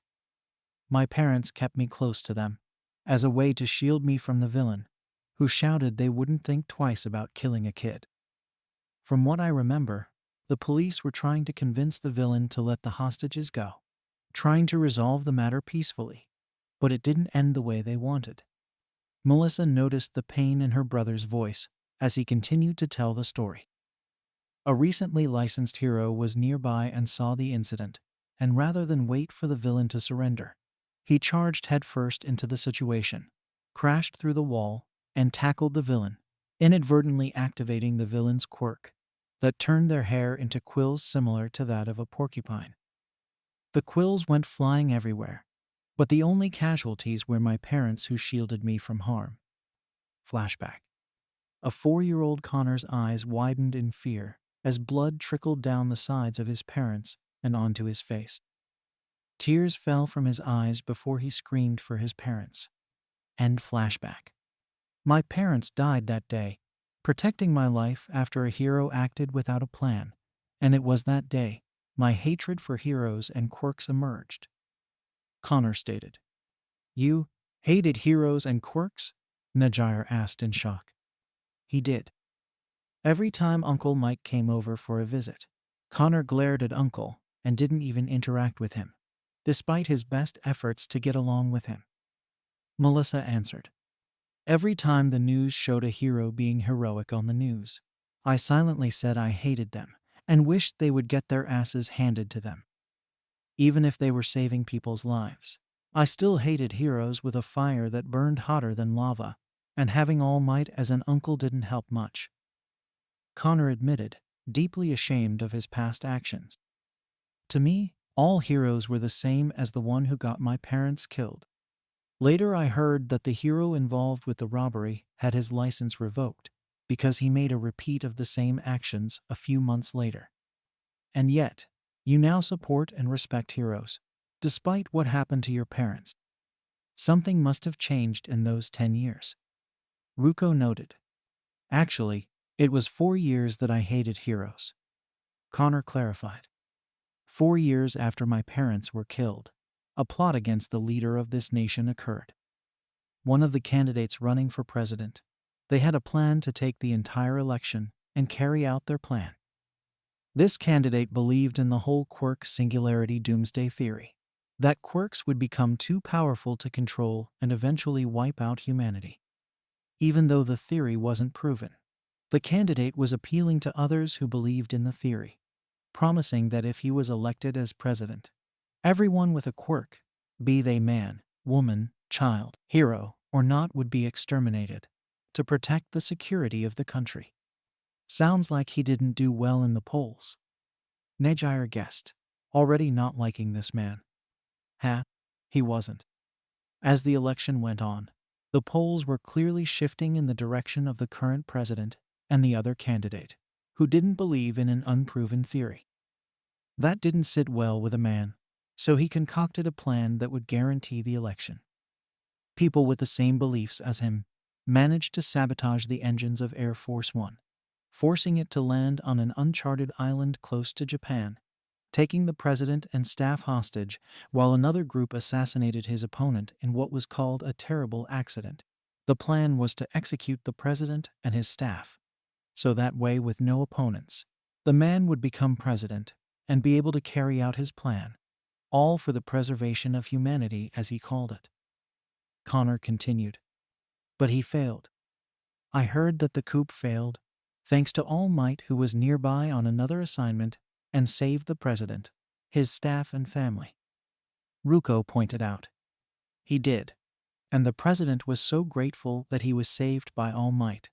He invited him to Washington, D.C., so he could award All Might with a special Medal of Honor. All Might was honored and decided to invite my sister, her father, her mother, and myself to D.C. to attend the ceremony. Connor explained. The plan was to take a plane to D.C. and explore the city for a while. Dr. Shields got special permission to Levi Island so he could attend the ceremony. But he and All Might were the ones who took the plane. I'm ashamed to admit it. But I caused a bit of a tantrum about going to attend some ceremony for a hero. So we missed the plane and ended up taking a train to Chicago, where we would meet the two of them and then fly the rest of the way. You had a sour throat because of your yelling, Melissa teased. What about your hatred of heroes? Nejire asked. I'm getting to that. Anyway, we took the Grand Continental, one of the newest trains to run the rails. 14 superliner cars, 2 baggage cars, dining cars, sleeper cars, and powered by 4 of the newest Genesis locomotives. This train was to travel along the original overland route from the west coast to the east coast along the same route as the original Transcontinental Railroad, and it was its inaugural run. We were lucky to ride that train, but it would have been better if it was pulled by a steam engine. Connor continued. Wait, are you telling me that you were? Ruko began with widened eyes. Yes, we were on that train when it happened. Melissa answered. When what happened? Nejire asked. The Grand Continental train wreck, Ruko said. One of the worst disasters in American railroad history. It happened in the Moffat Tunnel in Colorado, a single-track tunnel with a length of about 6 miles. Opened in 1928, long before quirks ever existed. Yeah, that's where it happened. It was on the second day of the journey.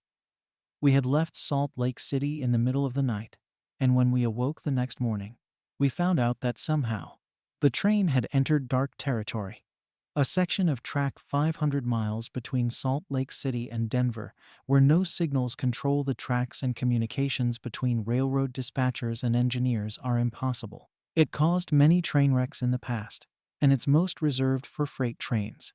So you can imagine the surprise on the conductors' faces when they saw we were on the wrong track. But they couldn't do anything. Connor continued.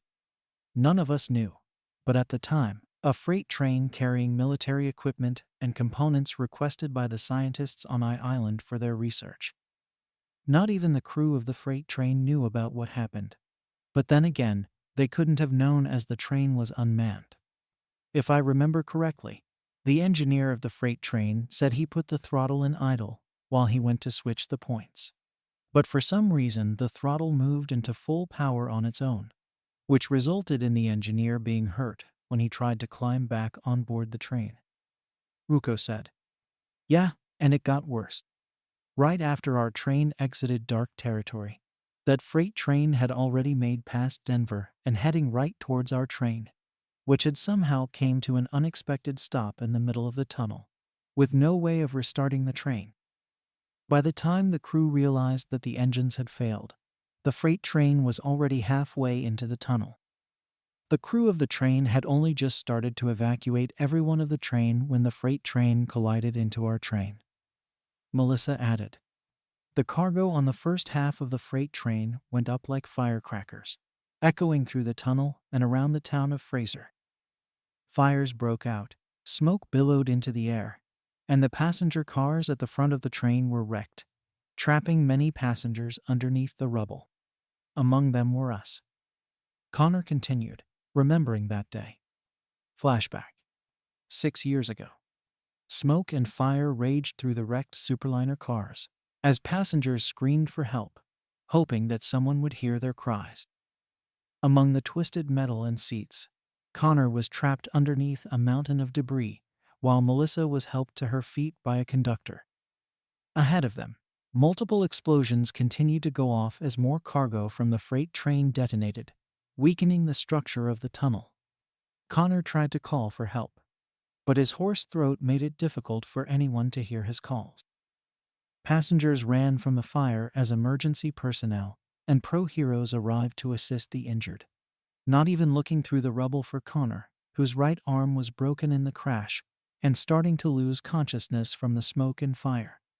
More explosions continued to echo throughout the tunnel, causing the ceiling to start buckling from the weakened concrete, causing those in the tunnel to help the injured out of the tunnel before the inevitable, not even looking for Connor. Still pinned under the rubble, Connor felt his life slipping away before he heard the sound of metal being thrown off him. Struggling to keep his eyes open, he could only watch as more rubble was tossed away, and appearing before him was the number one hero himself, with a smile on his face. "Fear not, young man. You are safe now, because I am here." End flashback. "Wait, you were saved by All Might?" Nejire practically screamed. "Yeah, and I still have a hard time believing it," Connor said with a chuckle. "I mean, every time he came to visit Melissa and her father, I just stayed clear of him, thinking he was the same person as the hero who caused the death of my parents.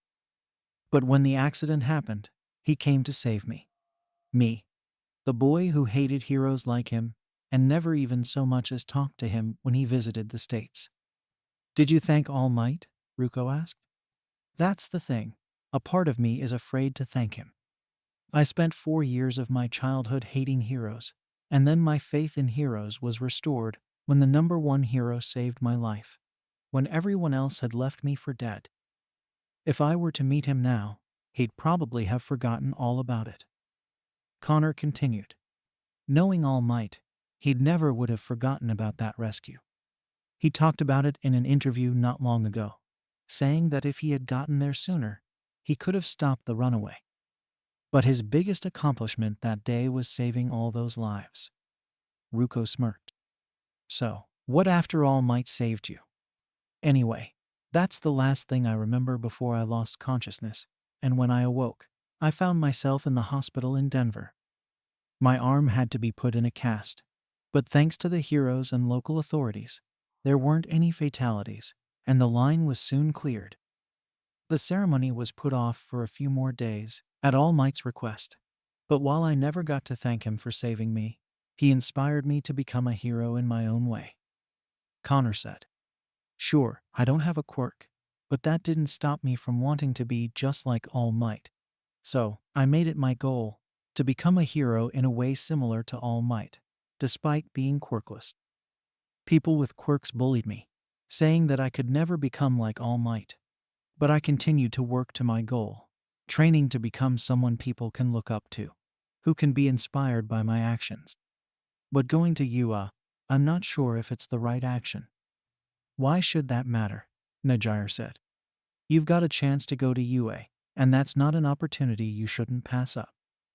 Being the first Rangers to attend UA, that's going to be something to remember long into the future. Plus, you don't have to go to become a pro hero. You can be whatever kind of hero you want to be, and that's the kind of choice only you can make. And if you do end up going, then you can count on me and my friends to have your back." Connor smiled after Nejire finished speaking. At first, he thought she would put him down and say that he shouldn't go to UA, due to the fact that he and the other Rangers were born without superpowers. But here she was, actually saying that she and whoever their friends were would have their backs. "Thanks, Hato. That means a lot to me. I guess what I really needed was a pep talk from someone like you." He chuckled, his face turning red. "And maybe, when we go to UA, if you have tea time, we could. Maybe, grab a bite to eat," he stuttered. "Are you asking me out? We only just met, and you're like totally younger than me," Nejire said, before she giggled. "I'm just kidding. I've had a lot of people ask me out." But she began only to be cut off when sirens filled the air as fire trucks raced past the park, heading towards the station. "That doesn't look good."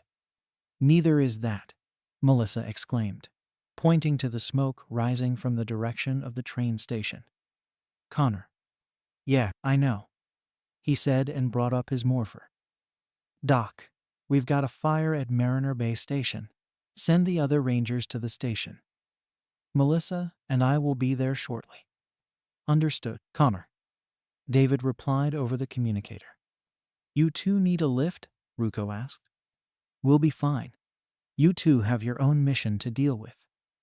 Connor replied and ran out of the park with Melissa behind him. The rescue rover was already parked by the station by the time the two of them arrived, while the station itself was completely engulfed in flames. How did this happen? Melissa asked Lena. I don't know, but it doesn't look like a small-scale fire. Lena answered, shortly before an explosion shattered one of the station's windows. Watch for glass. Firemen rushed past the rangers, running into the burning building as fire engines continued to dose the building with water, trying to put out the fire. They're going to need help. Let's do it, guys. Connor said with determination, then held up his hand. The others followed suit, then all shouted at the same time. Lightspeed, rescue. All 5 teens morphed into their ranger uniforms, much to the surprise of the bystanders standing behind the barriers placed by the firemen and police, then rushed into the burning building. Banners, benches, and plants were aflame as firemen rushed in behind the rangers with firehouses, spraying water on the flames while other firemen broke down the doors to various sections of the station, guiding the bystanders still trapped in the building to safety. But the flames were already starting to grow out of control. Whoa, thank God this isn't like that old pre-Quirk movie Volcano, otherwise no one would be able to stop this, Anthony exclaimed. This is real life, not a movie. Thomas reminded the Green Ranger, scanning the station with a scanner in his helmet. The doors to the platform are blocked by flames, and the fire on the platform is spreading rapidly. He reported. Thomas, Anthony, Lena. Help the firemen evacuate the people in the concourse. Melissa and I will handle the platform. Get these people out of here, Connor ordered, before running towards the platform with Melissa, while the other 3 rangers helped the others. Rescue blasters in hand, the blue, green, and yellow rangers sprayed the fires with their blasters extinguisher mode, putting the blaze out and allowing the firemen to carry several bystanders out of the station. One bystander sprained their ankle when the fire started and was hobbling towards the exit before Lena picked them up and carried them out to safety. This door is stuck. We can't break it down. A fireman shouted from one of the nearby restaurants where some bystanders had hoped to take shelter from the fire. We need some help over here.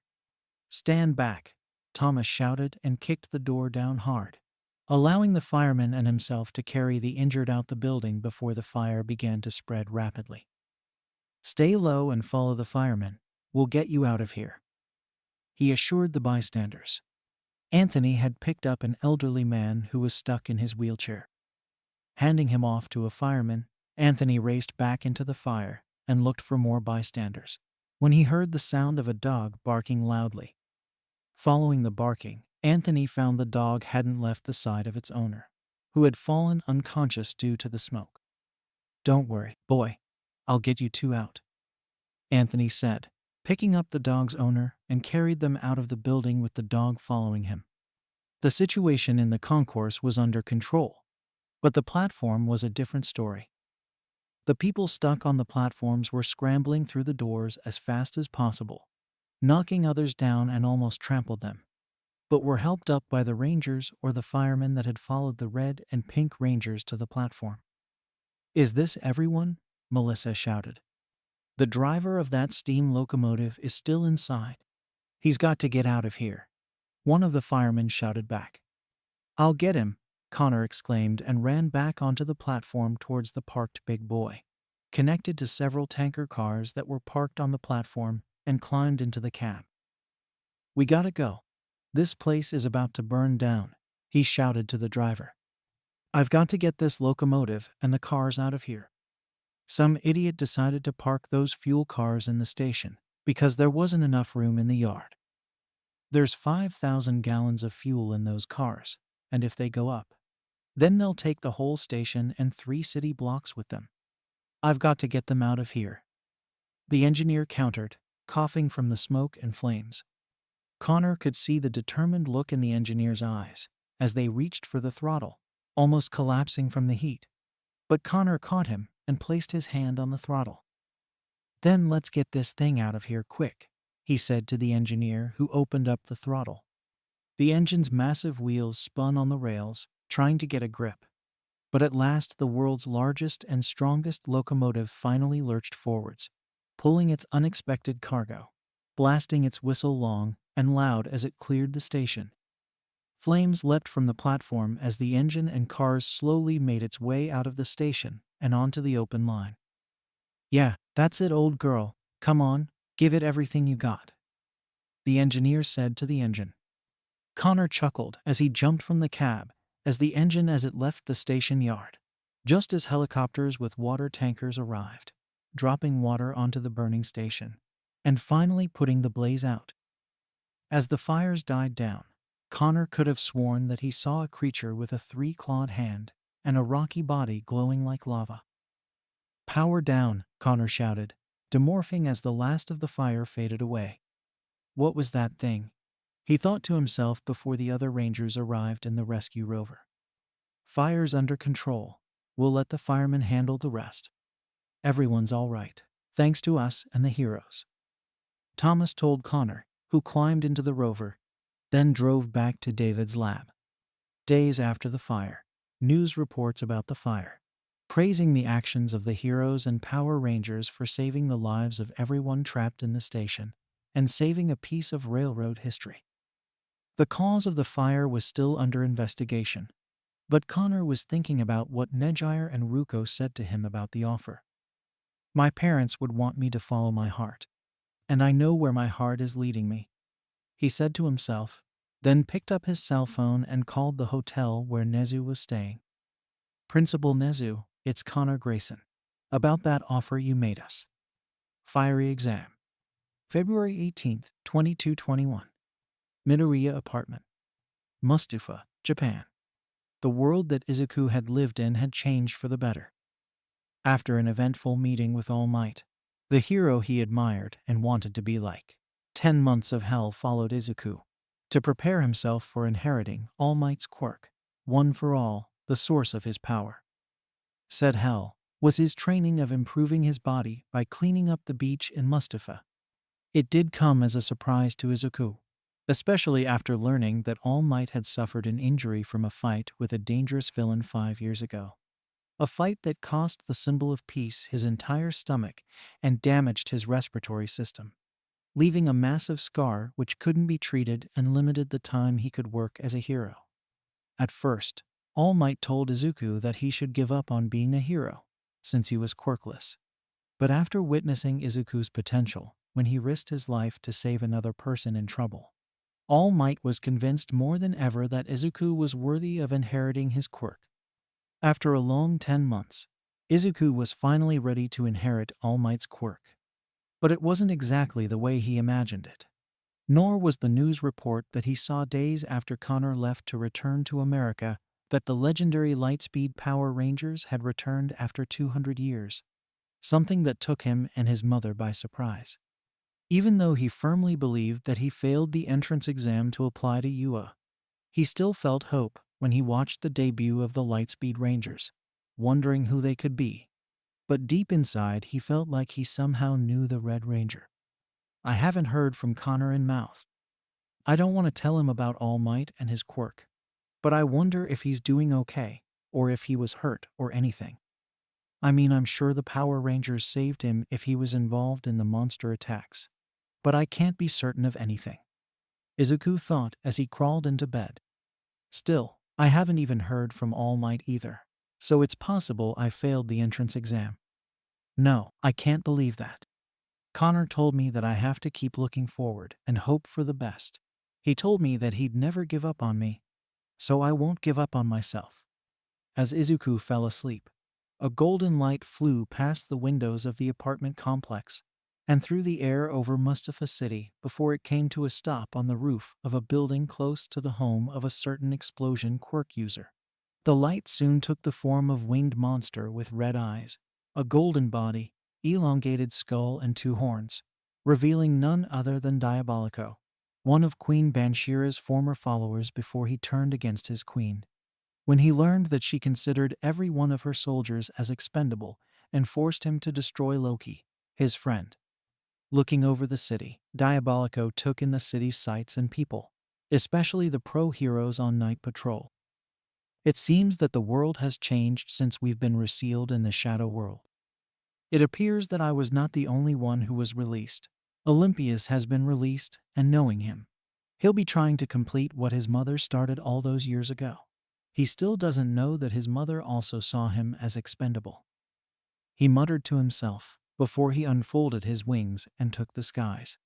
I have to find the new Rangers and warn them about the impending danger. At the same time, in the Skull Cavern, Jinxer kneeled before his prince. Oh, Olympius, are you sure this is how you want to proceed? I mean, it feels awfully similar to what Diabolico tried years ago. Jinxer told his prince. I am nothing like that traitor. This time I have a better plan, and even if we lose him, we have that contingency plan. Remember, you said it would take time for those 5 to be resurrected, so we must keep the Rangers in the dark about our plan. Olympius reminded his follower. Oh, of course, my prince. Please, forgive my impudence. I meant no disrespect. Jinxer immediately apologized. However, if I may, I believe that we should widen our attack and cause more damage. I believe that a weapon once used by Dark Spectre's forces would be a welcome addition to the weapons used by the Batlings. Jinxer added. Very well, make the necessary preparations. Olympius instructed, then used his powers to construct a spiritual image of a certain hero. Let us see what this symbol of peace can do, he said to himself after Jinxer left him alone. The following morning, in Mustafa City, the now 15-year-old Connor and 17-year-old Melissa, Thomas, Lena, and Anthony waited at the train station for Dr. Tatsumi, who had something to show them, something that he said would be of great assistance to the Rangers in their mission. The doctor had promised to meet the Rangers at 8 in the morning, before they were to take their special entrance exam to determine if they would be allowed to attend UA. It came as a shock to the Rangers when Nizu said that he would allow them entry into his school without having to take the entrance exam. But it shocked the principal more when he heard from the Rangers that they would like to take the entrance exam like they were any other applicant. Of course, they had 8 months to train themselves for the exam, seeing as the exam was focused on those with quirks and not those without quirks. Nezu, surprised by the request, greatly accepted the request and promised that once the normal exams had finished, they would need a few days to prepare the training grounds for the exam. It was already 10, and it left them with only 2 hours before their exam was to begin. Nezu won't like it that we missed the exam, Lena pointed out. I've tried calling the doctor, but he's not answering his cell phone. He's probably driving, so that would explain a few things. An hour is one thing, but 2 hours. That's a bit too long if you ask me. Anthony said in agreement. I'm sure Mondo will be here soon. Melissa assured the two. He's always caught up in his work, so he can get carried away. We just have to be patient. Thomas agreed, as another train left the station. Let's also not forget he's about 60 years old and not as young as us. Connor kept to himself, looking at his phone. Having texted Izuku that he would be coming back to Japan in a few months, he wanted to text Izuku about the possibility of him attending UA, which he had hoped would be able to keep Izuku from the bullying like Bakugo, who he knew would have gotten into UA because of his quirk. But he decided to keep it a secret until he actually got into UA. A car pulled up and stopped in front of them. In the driver's seat was Dr. Tatsumi himself. Sorry for taking so long. It's been a long time since I've been into the city. Mondo apologized to the Rangers. It's all right, doctor. But we don't have a lot of time before our exam. Lena reminded. Don't worry, you'll be back in time for your exam. Mondo assured as the Rangers climbed into the car. After they left the station, they drove to Mondo's home. The Tatsumi Disaster Prevention Agency. I know you all have dropped your personal belongings here, but what I have to show you is not inside, but further out.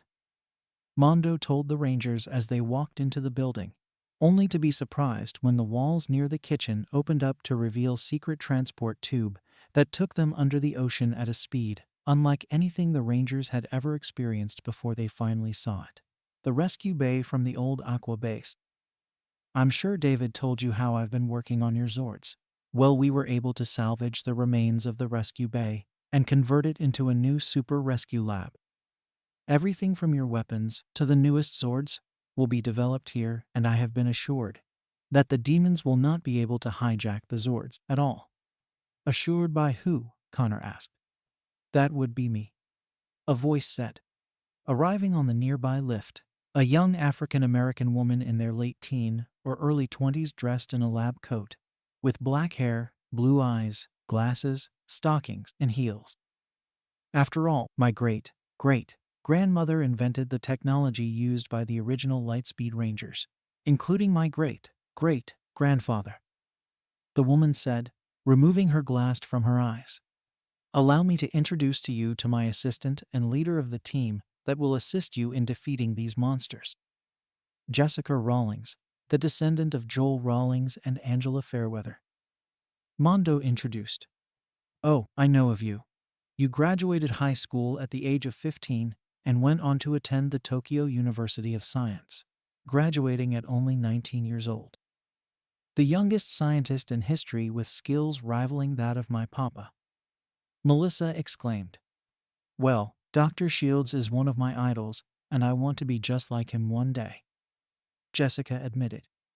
When Dr. Tatsumi and your father approached me a year ago about assisting the Power Rangers, I couldn't pass up an opportunity like this, and they don't come often, in any lifetime. Now I'm wondering why you weren't selected on becoming one of the new Rangers. Thomas wondered aloud. As much as I would be honored to be a Ranger, I'm more suited to working behind the scenes and supporting all of you. Jessica answered, then walked over to a monitor and typed in a few commands. Which is why I am pleased to show you the new and improved Zords you will be using in your fight. Appearing on the monitor were the 5 rail rescues, sitting on a set of dual train tracks. The rail rescues. Forgive me for saying this, but I'm not seeing anything new or improved about them. They just look like trains to me. Anthony admitted. Oh, they are much more than trains, I can assure you. In fact, I've also been working on. Jessica began before Connor's phone buzzed. Are you vibrating? Excuse me. Connor apologized, excusing himself from the others and pulled out his phone, seeing the caller was Izuku. Hey, Izuku. Now's really not a good time. I'm in the middle of… Wait, slow down. You saw what? When? Where? Don't worry, I'm not near there. Listen, I got to go. Call you later. Connor practically shouted, alerting the other Rangers before he finished his call. But before he could even say anything, a green and gray robot the size of an astromech droid rolled into the observation room. Dr. Tatsumi, we have an emergency, the robot exclaimed in alarm. What's with the R2 look-alike? Lena asked. This is Mint, an analysis robot I invented. Mondo answered. What is it, Mint? You need to turn on the news right away, the robot exclaimed. Quickly, Jessica switched the monitor from the train bay to the news channel. From Hasu City, where less than half an hour ago, a molten rock slammed into the city center, causing widespread fires and massive devastation. Pro-heroes and local authorities have already begun rescue efforts, but the area around the rock has been sealed off. Scientists are all ready. Wait, what's that? Get a closer look at the rock. The news reporter said from inside the news copter, the cameramen shifting their attention to the still steaming rock. Are you seeing this? It looks as if it's alive. I think it's… The reporter never got to finish their sentence, as the massive rock suddenly exploded, and emerging from it was a giant monster made of rock, spreading fires all around him before lava erupted from the ground beneath the monster, spreading throughout the city and destroying everything in its path like a tidal wave. The helicopter, on the other hand, quickly flew away. Oh man, and I thought what happened in San Angeles in 27 was bad. But this is even worse, Thomas exclaimed. Hasu is 2 hours away. We'll never get there in time with the rescue rover and our current equipment. We can't handle a disaster like this, Connor pointed out, then turned to Dr. Tatsumi and Jessica. We need to use the rail rescues. What? But we're not ready to use them. We haven't even read up on the specs of those machines, Lena pointed out. Neither did the original Lightspeed Rangers. But people's lives are at stake. We can't just stand around. Those Zords are faster than the average train, and they have the rescue Zords loaded up in them. Melissa countered. That I'd suggest you 5 get moving. There's no time to waste, Jessica said with a smile, gesturing to the lift that she had used earlier. The 5 Rangers stepped onto the lift, and as it lowered to the bay below, they morphed. Lightspeed, rescue, they all shouted and morphed, then ran towards Rail Rescue 1, which resembled a steam locomotive. Taking their respective seats, Connor took his blaster grip and inserted it into the controls. Up in the observation room, Jessica typed in a few commands on one of the consoles, raising the rescue bay to the surface, surprising the people on the shore as a set of dual railroad tracks rose from beneath the waves like an ancient creature from the deep. As the rescue bay opened up, revealing the 5 rail vehicles. Systems are green across the board, Thomas reported. Energy levels are stable, shouted Anthony. Pressure is steady, Lena called out. All rail rescues are online, Melissa shouted. Rail rescues, ahead full, Connor shouted, pushing forward on the controls the moment the wheels of the other 4 rail rescues connected with the tracks, followed by the whistle of the lead rail rescue, which then moved slowly down the tracks, followed by the other 4 and a small jet that appeared to be inspired by the prototype fighter jet. The switches were thrown, allowing the other 4 rail rescues to couple up to each other, then connected to Rail Rescue 1, which sped down the elevated tracks. Ahead of them, another set of tracks rose up from the ocean, followed by more tracks that rose up from the ground, creating the tracks for the rail rescues. Lightspeed Rail Network online, Jessica said over the comms. We won't need to borrow the tracks used by the Japanese railway now. Music to my ears, Connor chuckled and pushed forward on the controls, increasing their speed, and rocketed down the tracks towards Hasu. Crowds of people on the bullet trains, drivers in cars, and even pro-heroes who weren't called to assist in Hasu watched as a blur shot past them at speeds faster than that or equal to Ingenium himself. Speaking of Ingenium, the Turbo Hero and his 65 sidekicks rushed throughout Hasu, assisting in the evacuation of the bystanders caught in the path of the oncoming lava. His engines roared as Ingenium quickly scooped up a small child who'd been left behind in the panic and handed him off to the firemen who were continuously spraying water on the blazing infernos and the lava that snaked onto the smaller streets of the city. Where are those fire trucks? One of the firemen shouted. They're stuck on the freeway. Traffic's a mess cause the lava has blocked off the exit ramps, another shouted, as the winged hero Hawks touched down, along with the feathers he sent to rescue the people that were still trapped in a now collapsed building. What's the word, Hawks? It's bad. Got multiple calls over the radio. We've got multiple bystanders stuck in an underground parking garage. The overpass is starting to buckle under the weight of all those vehicles on the freeway. Fires have spread to several apartment complexes. The chemical tanks a few blocks away are starting to heat up, and we got an office building about to collapse with people still inside. Mirko and the others are doing everything they can, but we don't have enough heroes for this one, the winged hero reported. We're deep in it now. Whatever the hell that thing is, it just submerged itself back into the meteor and vanished. I don't even think the JSDF can take that thing, and they're experts at fighting giant monsters. The fireman joked haphazardly, just as a building nearby collapsed. At least we got a few UA High students backing us up. But it won't be enough. That lava just keeps coming. We need to stop it. Another fireman shouted as ahead of them on the main street. The lava continued to make its way through the city. It was then that a whistle was heard throughout the city. Was that a steam engine? That's no ordinary steam engine. That's the rail rescues, Hawks answered, rushing through past stations and flying past the bullet trains carrying the bystanders to safety. The rail rescues streaked into Hasu at max speed down the tracks and through the flames from the buildings nearby on both sides of the tracks. Rail rescues. Full stop, Connor shouted, pulling back on the controls and bringing the massive train to a stop. Rangers. We deployed the new rescue jet to survey the disaster. The freeway is jammed with traffic, and the nearby overpass will buckle from the weight any second. We've got people trapped in an underground parking garage, multiple apartment complexes on fire, chemical tanks near the city limits that are ready to blow, and an office building that's going to collapse at any second. You'll need to split up to handle all these emergencies, Mondo said over the comm. You got it, Doc. Miss Rawlings, advise us on the best way to use the rescue Zords. Lena acknowledged as Connor ordered everyone to their own rescue Zords. The doors to the rail rescues opened up as each ranger entered their own rescue Zords and slotted in their blaster grips to the controls. Pyro Rescue 1, launch, Connor shouted as his Zord drove out of the rail rescue. Aqua Rescue 2, launch.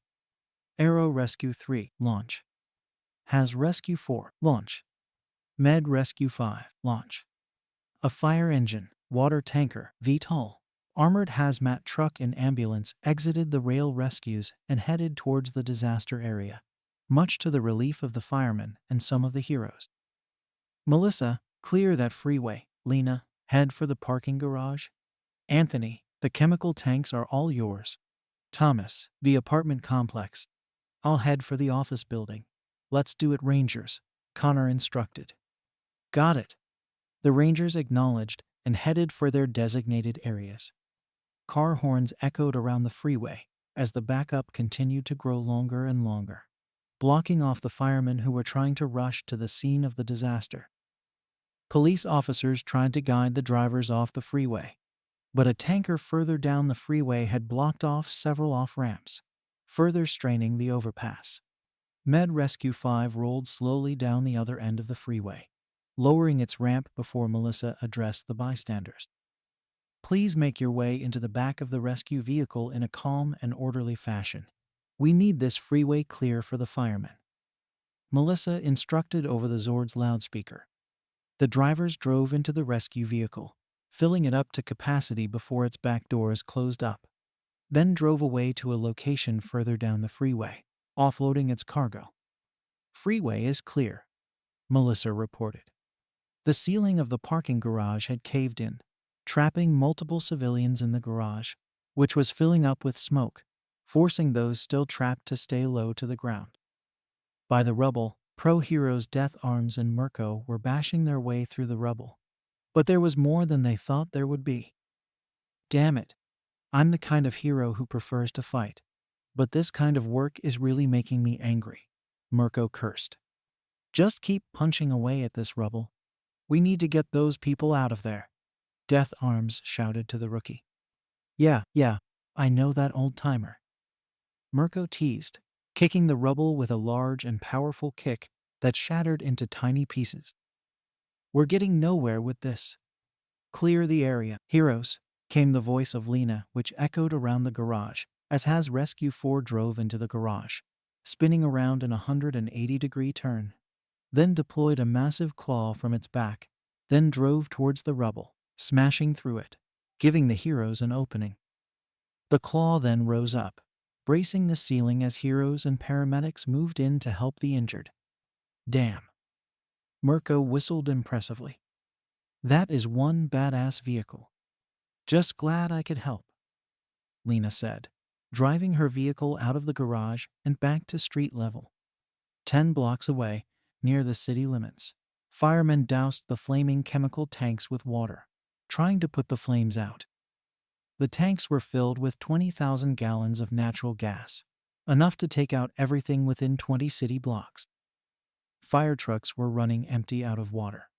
Water tankers were having difficulties flying through the smoke, and the temperature of the tanks was reaching critical levels. "Captain, it's no good. We're completely out of water and those choppers aren't coming. Those tanks are going to blow. The best we can do minimize the damage when they exploded." A fireman shouted to their captain, a man in his early 40s with dark black hair. "We can't retreat. We've got to put out those fires," the captain countered. "We took an oath to protect and serve the public, and I refuse to be known as the man who retreated. Find us some water, any water at all. Hell, I don't care if you have to use water from the sewers.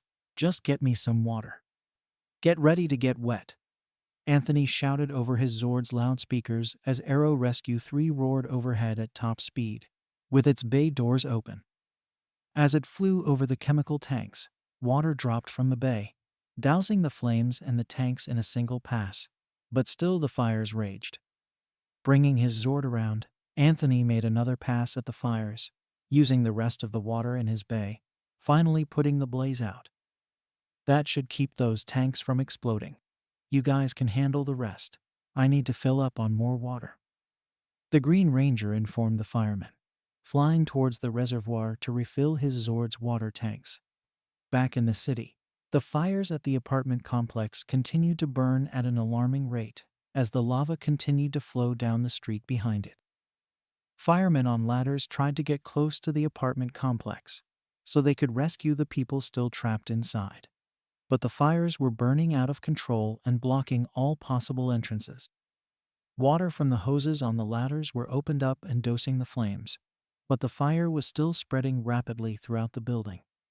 That all changed when Aqua Rescue 2 and the rescue hero, Backdraft, who was in Hasu visiting a friend in the Hasu Fire Department, rolled onto the scene with Backdraft leaping off the roof of the Zord, then opened up with his quirk and began to spray the flames on the lower level of the apartment.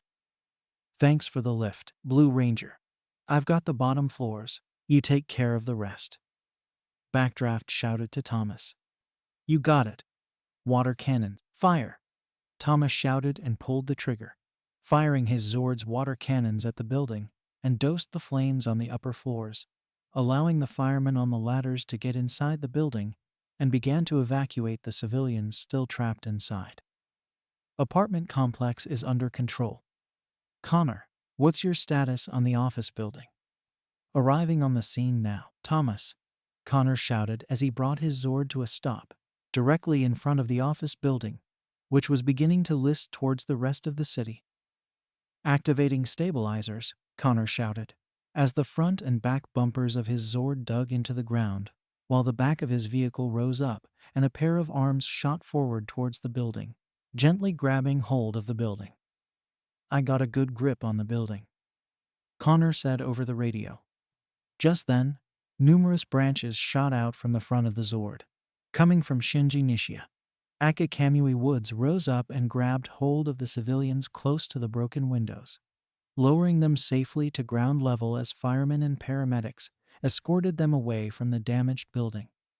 One of the people trapped inside the building lost their footing and fell over the edge, screaming as they fell to their possible death, but were caught at the last minute by the last person Connor expected to see in Hasu, dressed in a royal blue skin-tight bodysuit with a high black collar, pale mint green markings covering her torso from her shoulders to between her legs, framed with a pair of matching turquoise stripes around her upper arms, a pair of knee-high boots with a thinning flap buttoned on each thigh with turquoise spirals around her ankles, matching the thicker spirals above her yellow gauntlets and wrist guards, a matching black strap around each thigh with two small satchels attached and two spiraling horns of periwinkle hair protruding from behind her ears.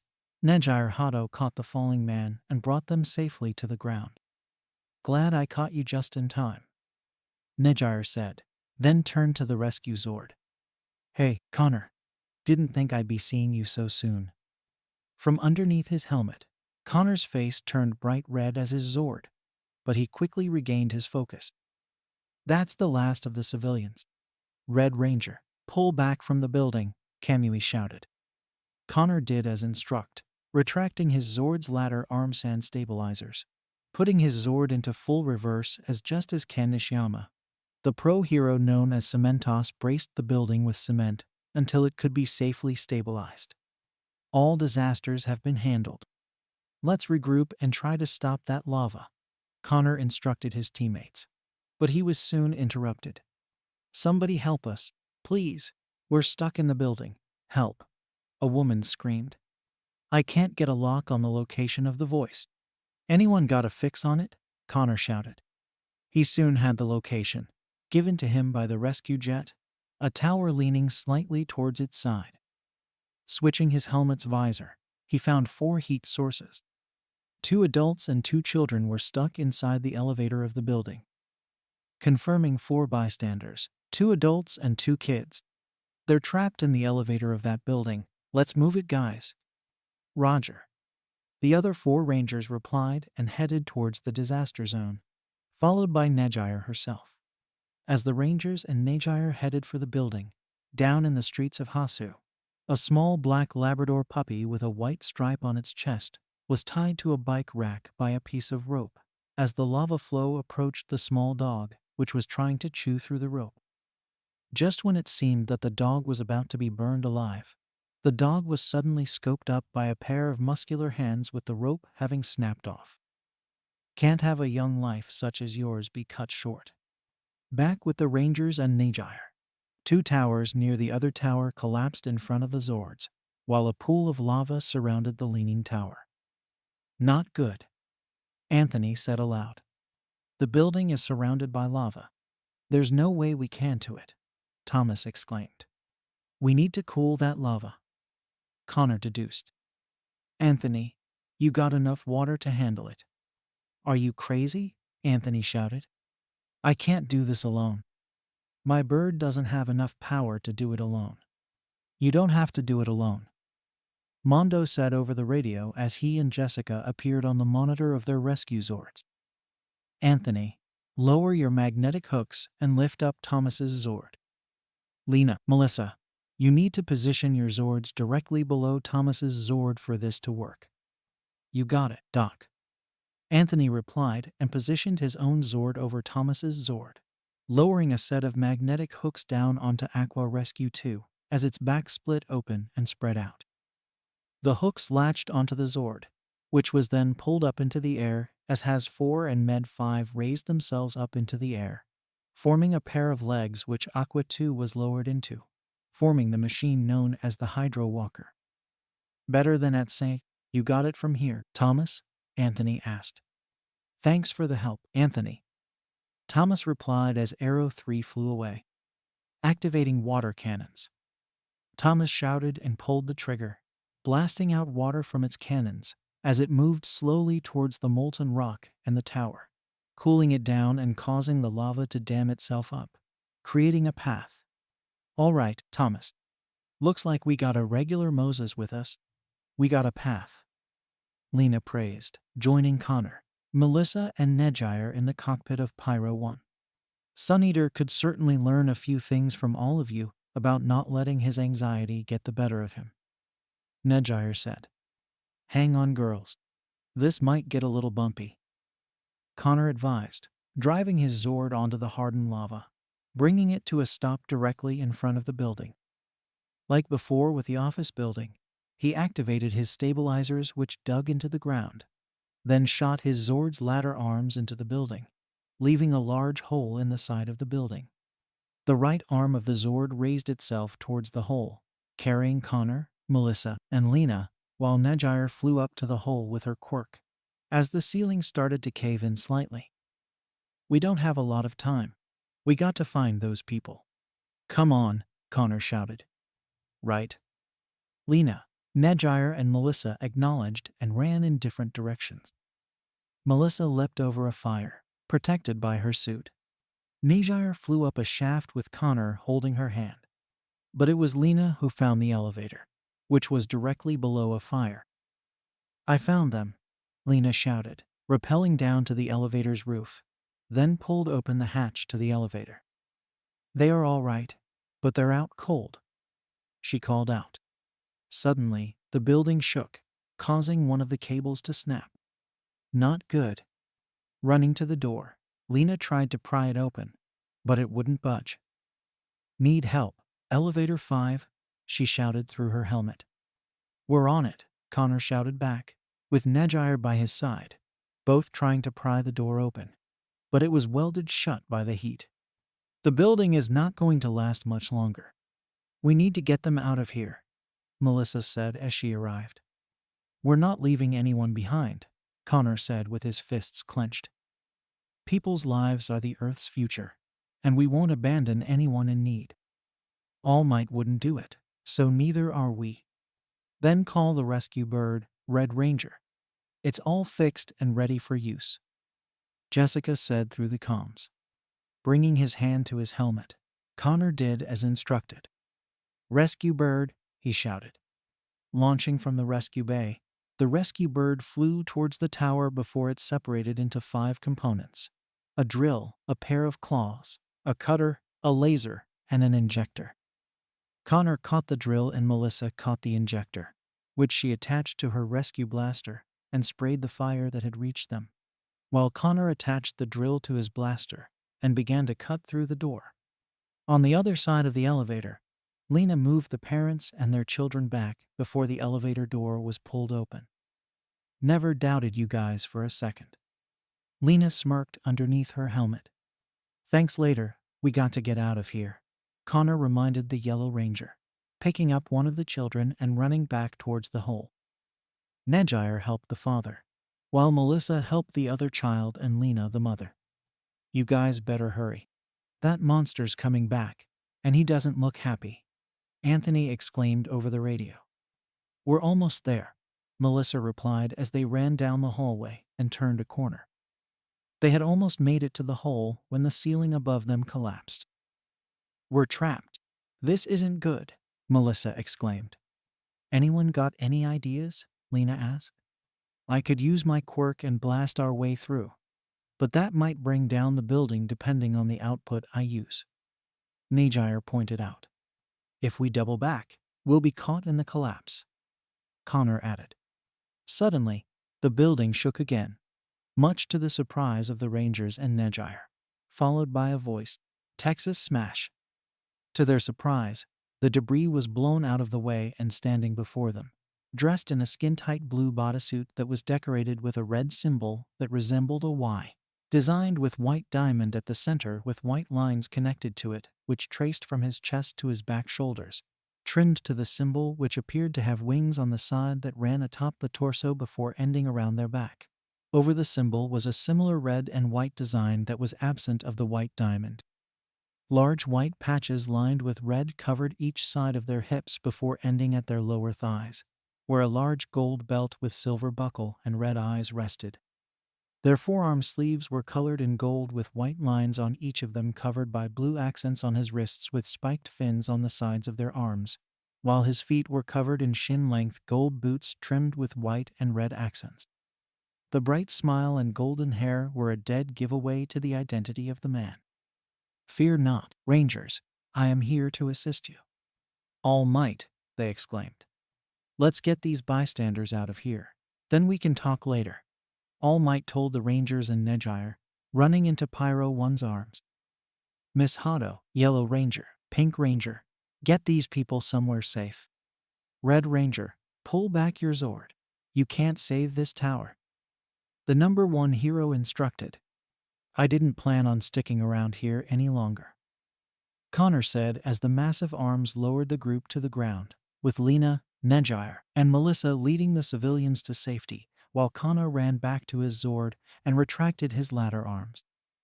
Full reverse, he shouted and backed away just as the monster, now clearly identified as Magmavore, smashed the tower, sending debris falling onto his Zord and trapping him. Damn it, not good. His sights set on the trapped vehicle, Magmavore growled as he approached the vehicle, his mind remembering his defeat at the hands of the first Lightspeed Rangers. This time, he planned on making sure that he destroyed the Rangers. His revenge was interrupted when All Might appeared in front of him, standing on top of the rescue jet. I won't let you destroy these young heroes, monster. Prepare for a world of hurt.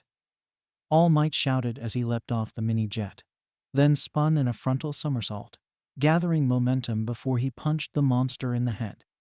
"California smash," he shouted.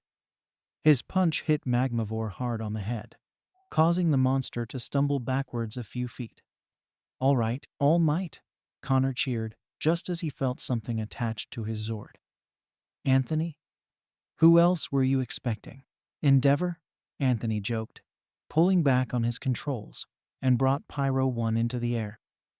"I'm not some show-off, you know." "Yeah, I know that much," Connor replied. "Rangers, you know what you need to do. Prepare for Megazord mode," Mondo instructed over the radio. "You got it, Doctor," Connor answered, his visor showing the combined form of the rescue Zords. "All right, Rangers, Megazord mode, light speed." "Light speed," the other 4 Rangers shouted. The back of Pyro Rescue 1 folded forward, as did its front and sides, which folded alongside either end. Other parts folded downward and formed a torso. Below it, Rescues 2, 4 and 5 moved into position to complete the transformation. But Magmavore regained his focus and extended his arms, launching fireballs at a nearby building which hit Arrow 3 and knocked it off course. Hey, that's rude, you know," Nejire shouted from mid-air and charged her quirk. "Full charge, output level 30. Nejire wave," she shouted, launching spiraling waves from her hands that slammed into Magmavore, followed by blasts from the rescue jet that pushed the monster back and allowed Arrow Rescue 3 to lower Pyro Rescue 1 into place, followed by Arrow Rescue 3 completing the transformation with its cockpit forming the head of the Megazord, which stood tall and at the ready. "Let's take this guy down," Connor shouted. "I'm with you on that, Connor," Melissa agreed. The Megazord marched slowly forward towards Magmavore as Nejire pulled back from the fight. As for the monster, it raised its hands and launched fireballs towards the Megazord, all of which missed but slammed into a nearby building and the ground, creating a smokescreen, but the Megazord continued to press forward. "Let's see how you like this, ladder bomber," Lena shouted. The Megazord's arms rose up, then twisted to the side before launching towards Magmavore, slamming into the torso of the monster several times. "Anyone got any ideas on how we can stop the lava flow?" Anthony asked. "I got one. Let's use Big and Ugly to plug up the hole. A one-way ticket back to wherever he came from," Thomas suggested. "I like that plan," Connor agreed. The Megazord grabbed Magmavore and lifted the monster up high into the air, then spun around before tossing the monster back into the molten pit, destroying the monster and stopping the lava for good. "All right, good job, guys," Connor exclaimed. "Guess this makes up for the fact that we missed our entrance exam," Lena pointed out. "We'll explain the situation to Principal Nezu when we get to UA. Even if we can't attend the school, we can at least show the staff of UA what we can do," Thomas suggested. "Let's hope it goes as well as you think," Connor muttered. "But what about the former molten pit?" "Leave that to us, Rangers. You just get yourselves to UA. Principal Nezu is waiting for you. Also, Red Ranger, you might have a stowaway on board your Megazord. One I saved earlier today," All Might said over the radio just as Connor found the puppy, the number 1 hero saved earlier, in his cockpit. "I'm looking at him now, All Might. Also, I have something I want to say to you. Something I've been wanting to say for a while now, but that can wait," Connor answered as the Megazord disassembled and returned to the rail rescues. An hour later, the 5 Rangers ran up to the entrance of UA High School, where Nezu was waiting for them, along with a few of the teachers. More specifically, Present Mike, Ectoplasm, Midnight, and Snipe. "Hail the conquering heroes. Your actions today were wonderful. Oh, I had goosebumps watching you 5 in action. It really turned me on," Midnight praised. "That disaster and your actions were shown all over the news, across the entire planet no less. I think it's safe to say that everyone, both hero and villain, knows what you're all capable of," Ectoplasm said in agreement. "You 5 kids were rocking those Zords like a heavy metal guitar solo," Present Mike added. I have to say, for 5 teens without quirks planning on attending this school, not bad at all. Snipe concurred. Yeah, but we missed our test, so getting into UA is off the table. This is going to make our job a lot harder now, Melissa pointed out. Actually, when we received word from Cementos that all 5 of you were in Hasu, we decided to use the disaster as your test, to see how well you handle yourselves in a situation such as the one you were in. And I am pleased to say that all 5 of you have earned 75 rescue points and 15 hero points, Nezu said with a smile. You mean, Connor began, the dog still in his hands. I am pleased to welcome all 5 of you to the Hero Academia. Welcome, Power Rangers, Nezu said with a smile. The 5 Rangers cheered at the news. Now they were in the world's greatest school for young heroes. I expect great things from all of you, and you, young Grayson, will be pleased to know that your friend, Izuku Midoriya, is also enrolled in this school. I knew Izuku had potential, Connor said with a smile. Little did they know that far in the distance, on a rooftop, Diabolico gazed at the 5 Rangers with interest. I'll have to keep an eye on them. They may need my help in the future, and I, in turn, will ensure that they will achieve victory over Olympius and whoever he has for allies. Diabolico vowed to himself, vanishing in a trail of energy. Yua High, Day 1.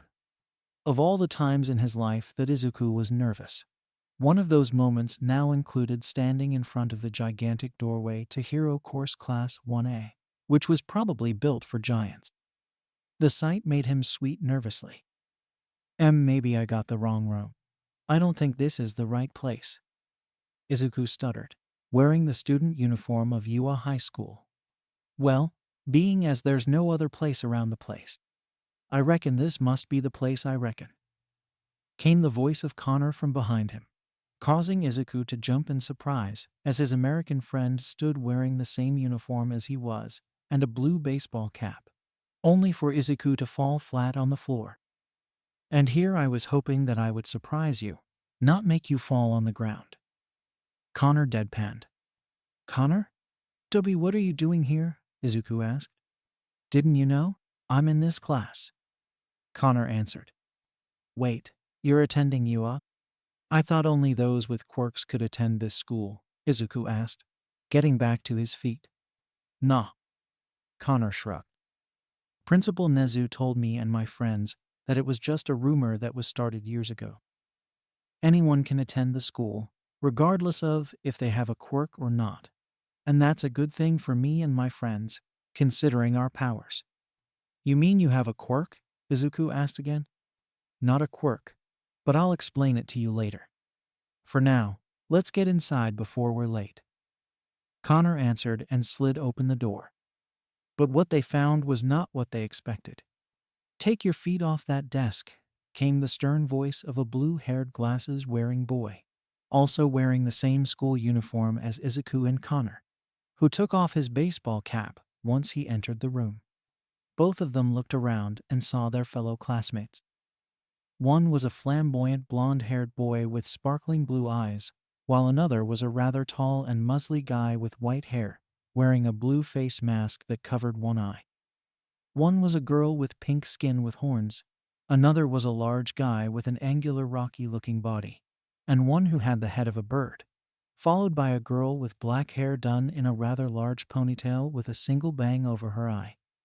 Continuing on was a girl whose only indication was her clothes, giving the impression that she was completely invisible.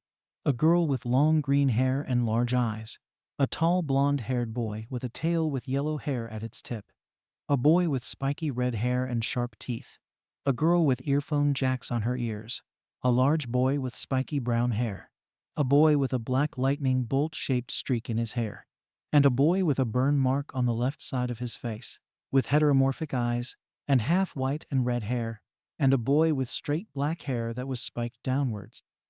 The last student was a girl with traits of Japanese and Canadian descent with brown hair tied in a ponytail and green eyes, and of course, sitting with his feet on the desk was Bakugo himself.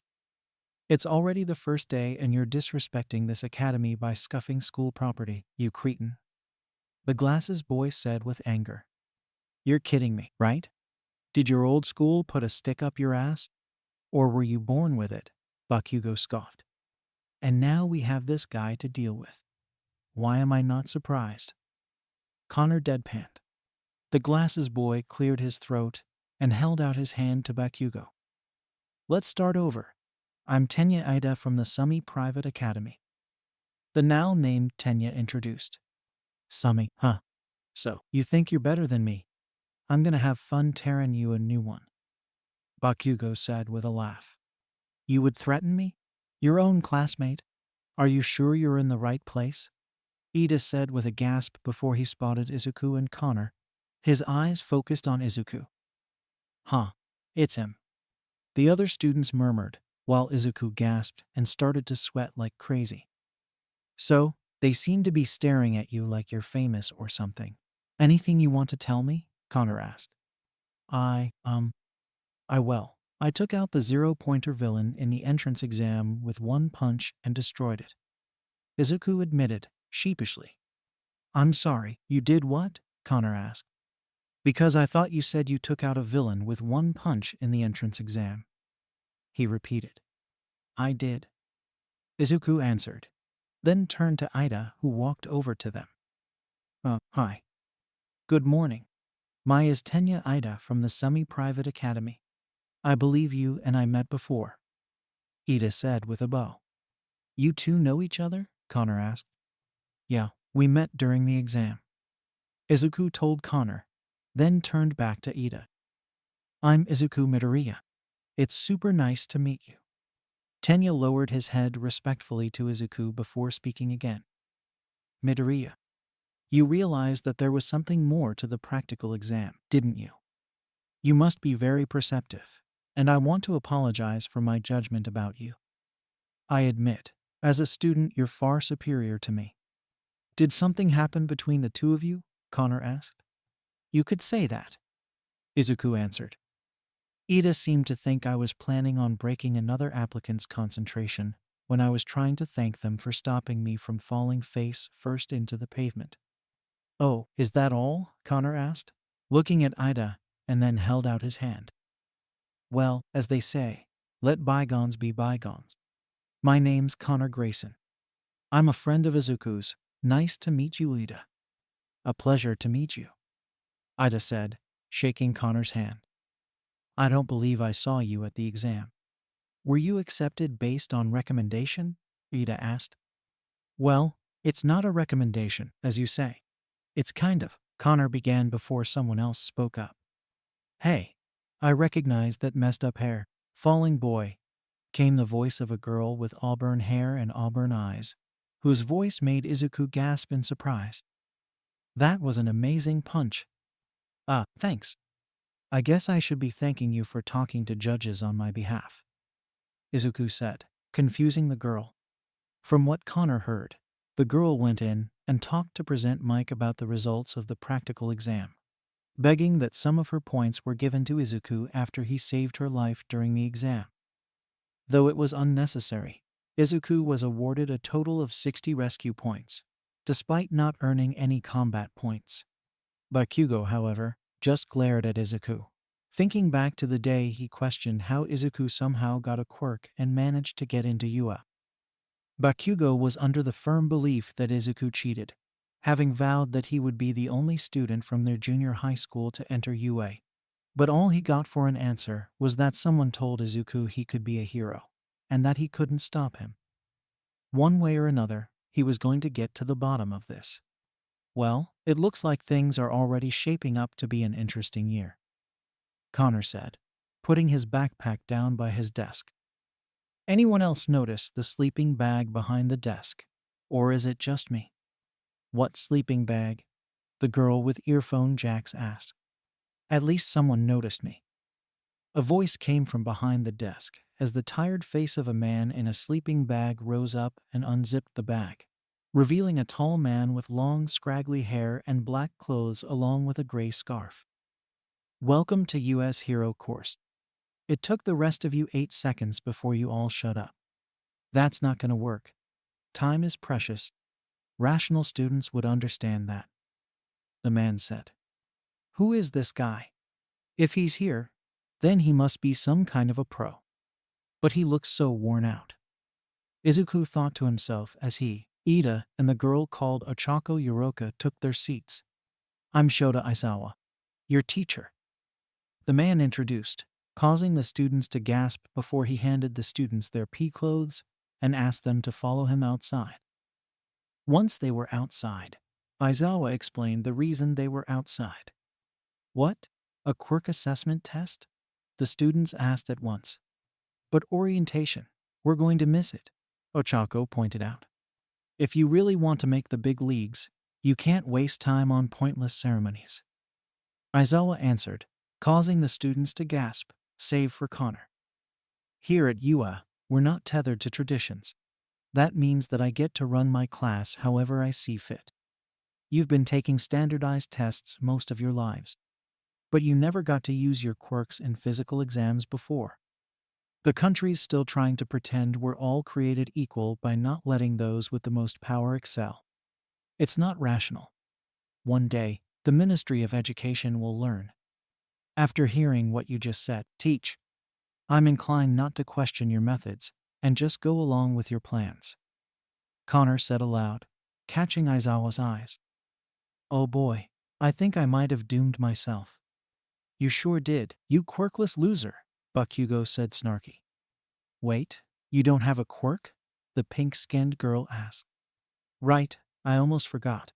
I'd like you all to meet Connor Grayson, the Red Lightspeed Power Ranger and leader of the new Lightspeed Rescue Power Rangers, all of whom are attending UA.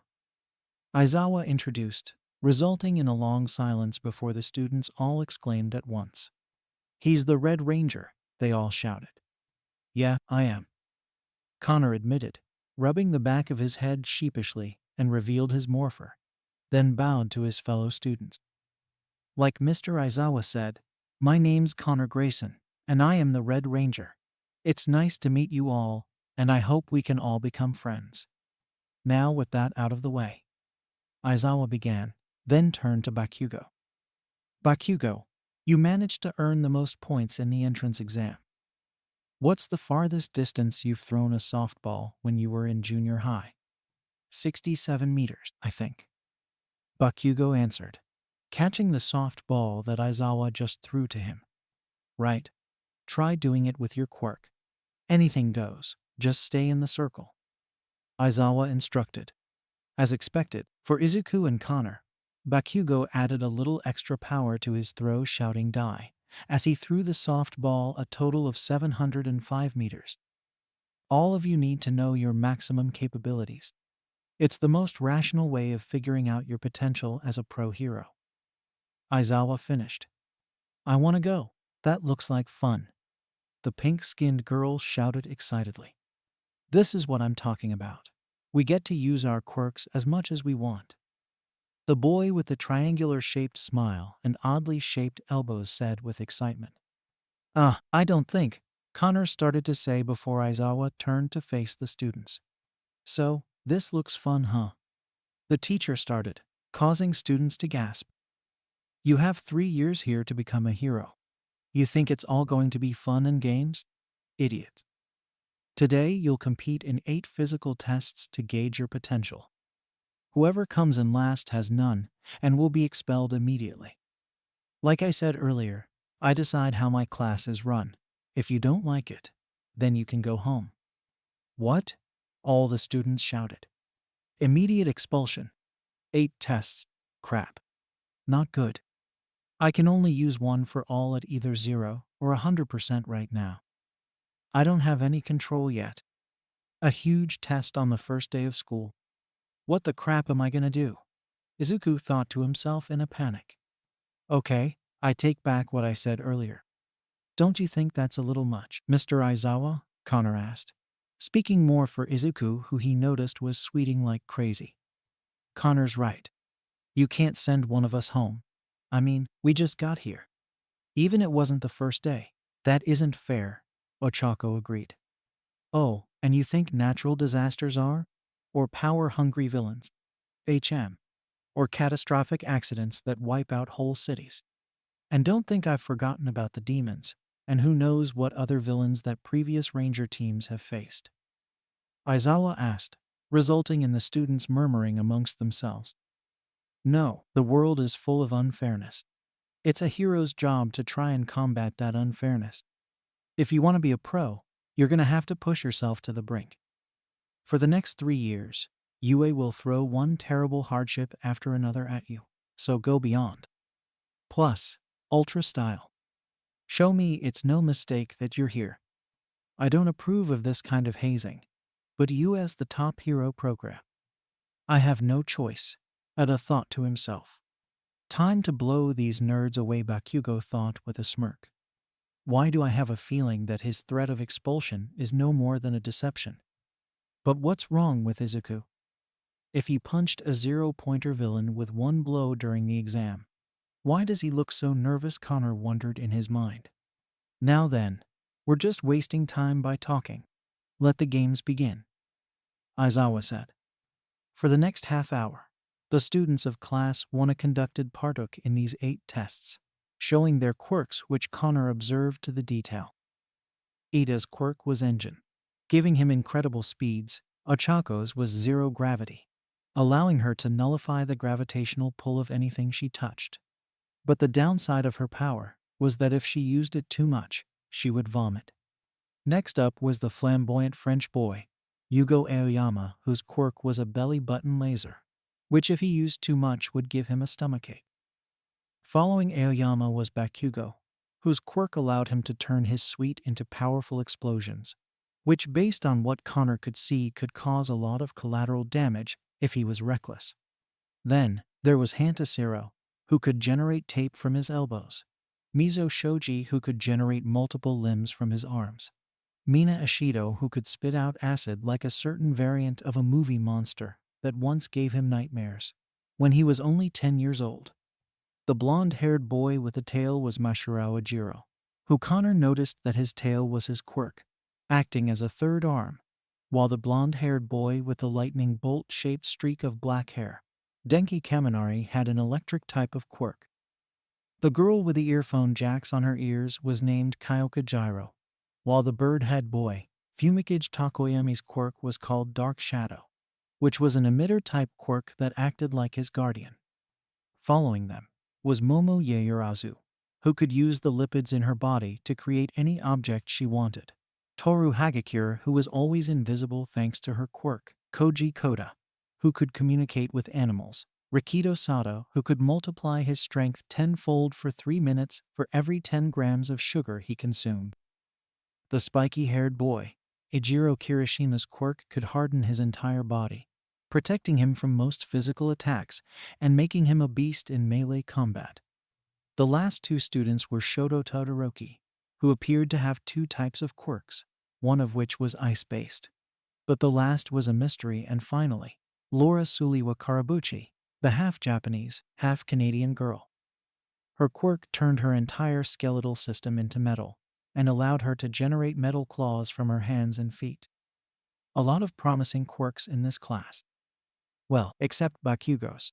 Useful in hand-to-hand combat, stealth, recon, and rescue missions. Just one of those quirks in the hands of Olympias could spell disaster for the entire world, Connor thought as he watched each and every one of his classmates partake in each of the tests. Being quirkless, Connor did his best on each of the tests, but he noticed that Izuku was struggling more than everyone else. Izuku, I don't know what your quirk is, but if Olympias tries to take your quirk, he'll have to go through me, my sister, and the rest of the Rangers. Still, it seems that you don't have control over your quirk, and it seems familiar. As the tests came and went, Connor was selected for the softball throw. All right, let's do this, Connor said, taking a deep breath and drew back his arm, then threw the ball. The distance wasn't as far as Bakugo's, but it was an impressive 555 meters. Wow, that's better than I thought it would be, he said with amazement. He turned his head and then looked to Izuku, who was still sweating like crazy. This is bad. I've got to come up with some kind of game plan. Everyone's had at least one crazy good score already, even Connor. All that's left is this: the distance run, sit-ups, and the seated toe touch. It's now or never. This is my best chance to use one for all, Izuku thought. If Midoriya doesn't shape up soon, he's the one going home. Ida said worriedly. Huh? Of course, he is. He's a quirkless loser. Bakugo said with scoff. He has a quirk. Didn't you hear what he did at the entrance exam? Ida asked in disbelief, much to Bakugo's ignorance. He's always been a quirkless loser. Ever since kindergarten, he's been a helpless, quirkless loser who's worthless and won't amount to anything. Bakugo countered. I beg to differ. Connor countered back. I might not have seen what Izuku did at the exam, but he's got both a quirk and the heart and soul of a hero. So, take my advice. Stop putting him down. Shut up and accept the fact that you're not as superior as you think you are, Kachin. Shut up, Bakugo scoffed. As Izuku readied himself for his turn at the softball throw, he thought back to the moments between himself, his mom, and All Might, who happened to be watching from nearby. With a yell, he threw the softball, only to find that his quirk didn't activate. What gives? I was trying to use it just now. He questioned. I erased your quirk. Aizawa answered, making Izuku gasp as the teacher's scarf almost came alive and his eyes glowed red. The judges for this exam were not rational enough. Someone like you should never be allowed to enroll at this school. Wait. You erased Izuku began before he spotted the yellow goggles around Aizawa's neck. Ah, those goggles. I know you. You can look at someone and cancel out their powers. The Erasure hero. Eraserhead, he exclaimed. Eraser? Who's that? Zero asked. Oh, I've heard of him. I think he works on the down low. So you realized. The kind of hero who doesn't like the press working as a teacher, Connor surmised. Okay, I think I can see where this is going. Finally, someone else sees that Deku doesn't belong here. And it's coming from the other guy who doesn't belong here, Bakugo chuckled. That's not what I said. Connor clarified. You're not ready. You don't have control over your power. Were you planning to break your bones again? Counting on someone else to save your useless body? Aizawa asked Midoriya. No, that's not what I was trying to do, Izuku exclaimed, only for the scarf of his teacher to wrap around his waist and pull him in close. No matter what your intentions are, you would be nothing more than a liability in battle. The same could be said for a certain red warrior if he gets too careless. Aizawa told Midoriya, casting a glance in Connor's direction before turning back to the green-haired boy. You have the reckless passion as another overzealous hero I know. One who saved 1,000 lives in a single day and became a legend. But even with that drive, you're worthless if you can only throw a single punch before breaking down. Sorry, Midoriya, with your power, there's no way you can become a hero. Aizawa told the green-haired boy. The other students gasped, save for Bakugo, who was still the same as he'd always been to Izuku. But Connor felt himself gripping his arm tight. Even if it was coming from a teacher, no one talked to his friend and got away with it. But at the same time, he felt like Aizawa was doing something more than just telling Izuku he couldn't be a hero. At last, Aizawa let go of Izuku and shut down his quirk, allowing Midoriya to take his final throw. Come on, Izuku, show that idiot Bakugo that you do belong here at UA. Show him that you are worthy of being a hero, and that you aren't a helpless nerd. Show him what I already know, Connor thought. From atop UA's main building, Diabolico focused his eyes on Izuku with interest. Whatever the boy's power is, there's no doubt in my mind, it's a power that Olympius would try to take, and yet, it's the kind of power worthy of a ranger. Perhaps this boy has more potential than his teacher thinks. The Golden Demon said to himself as he continued to watch the events below. All eyes were on Izuku as he stepped up and prepared to take his throw. I've only got one shot at nailing this, so what am I going to do? Izuku said to himself, looking at the softball in his hands.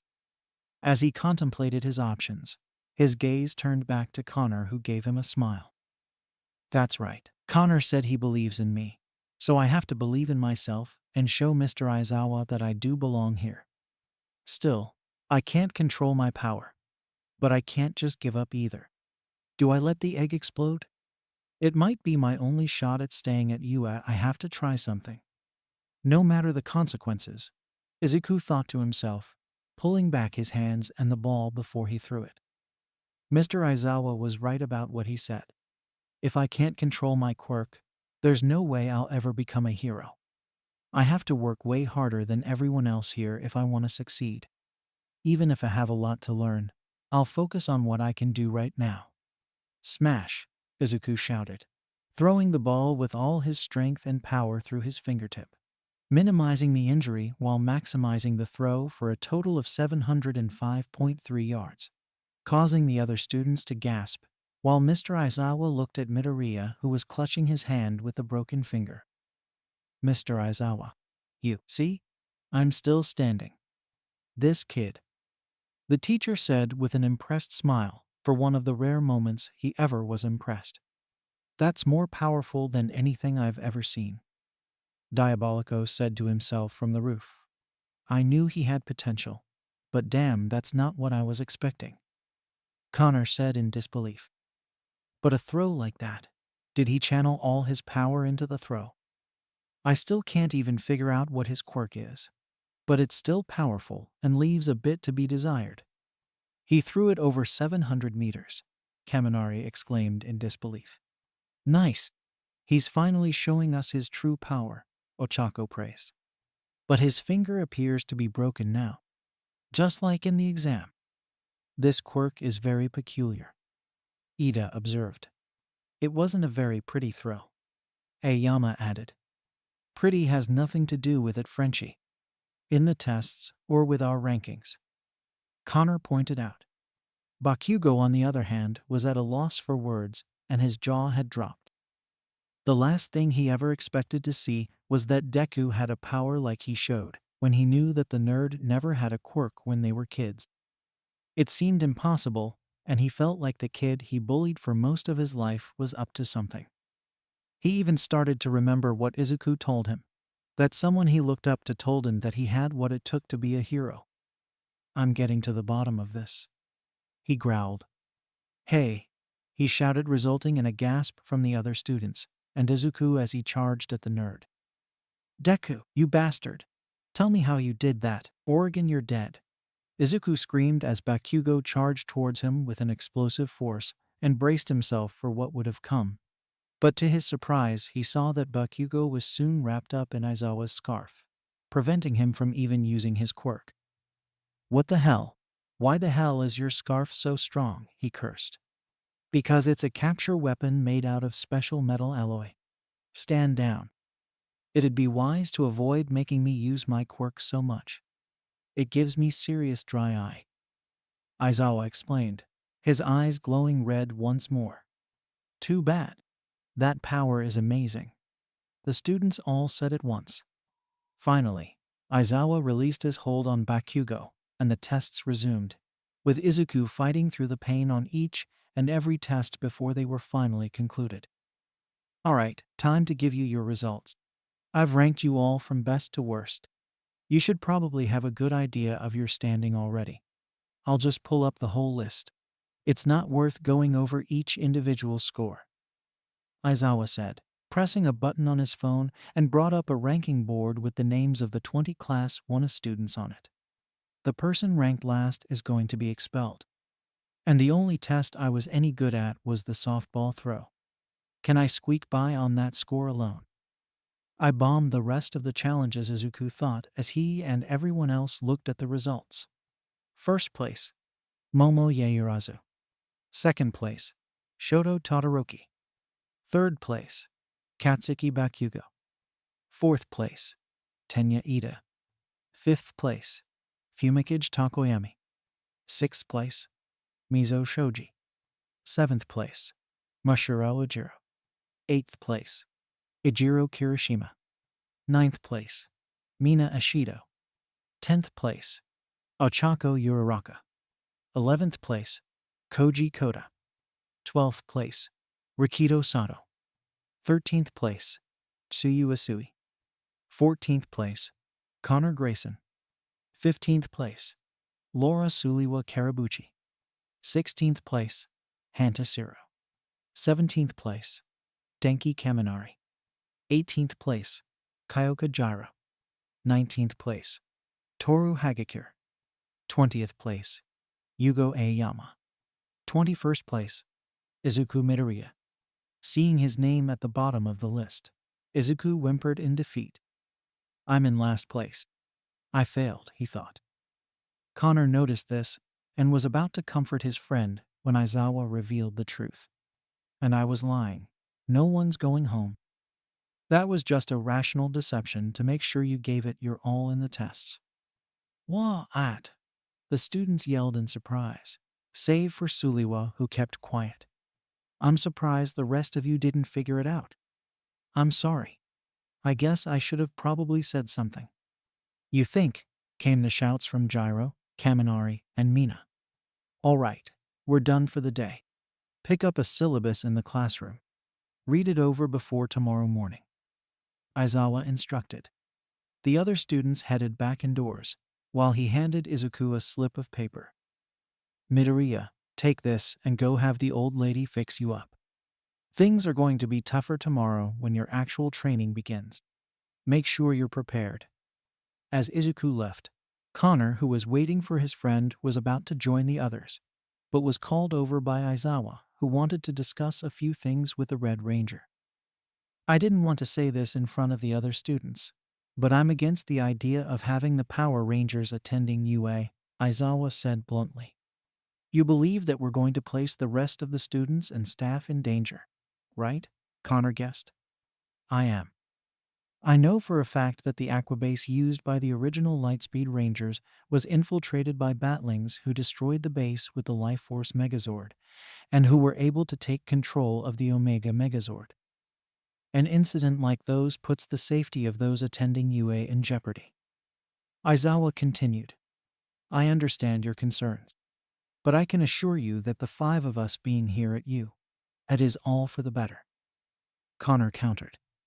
Me and the other Rangers, we believe that Olympius might come to you.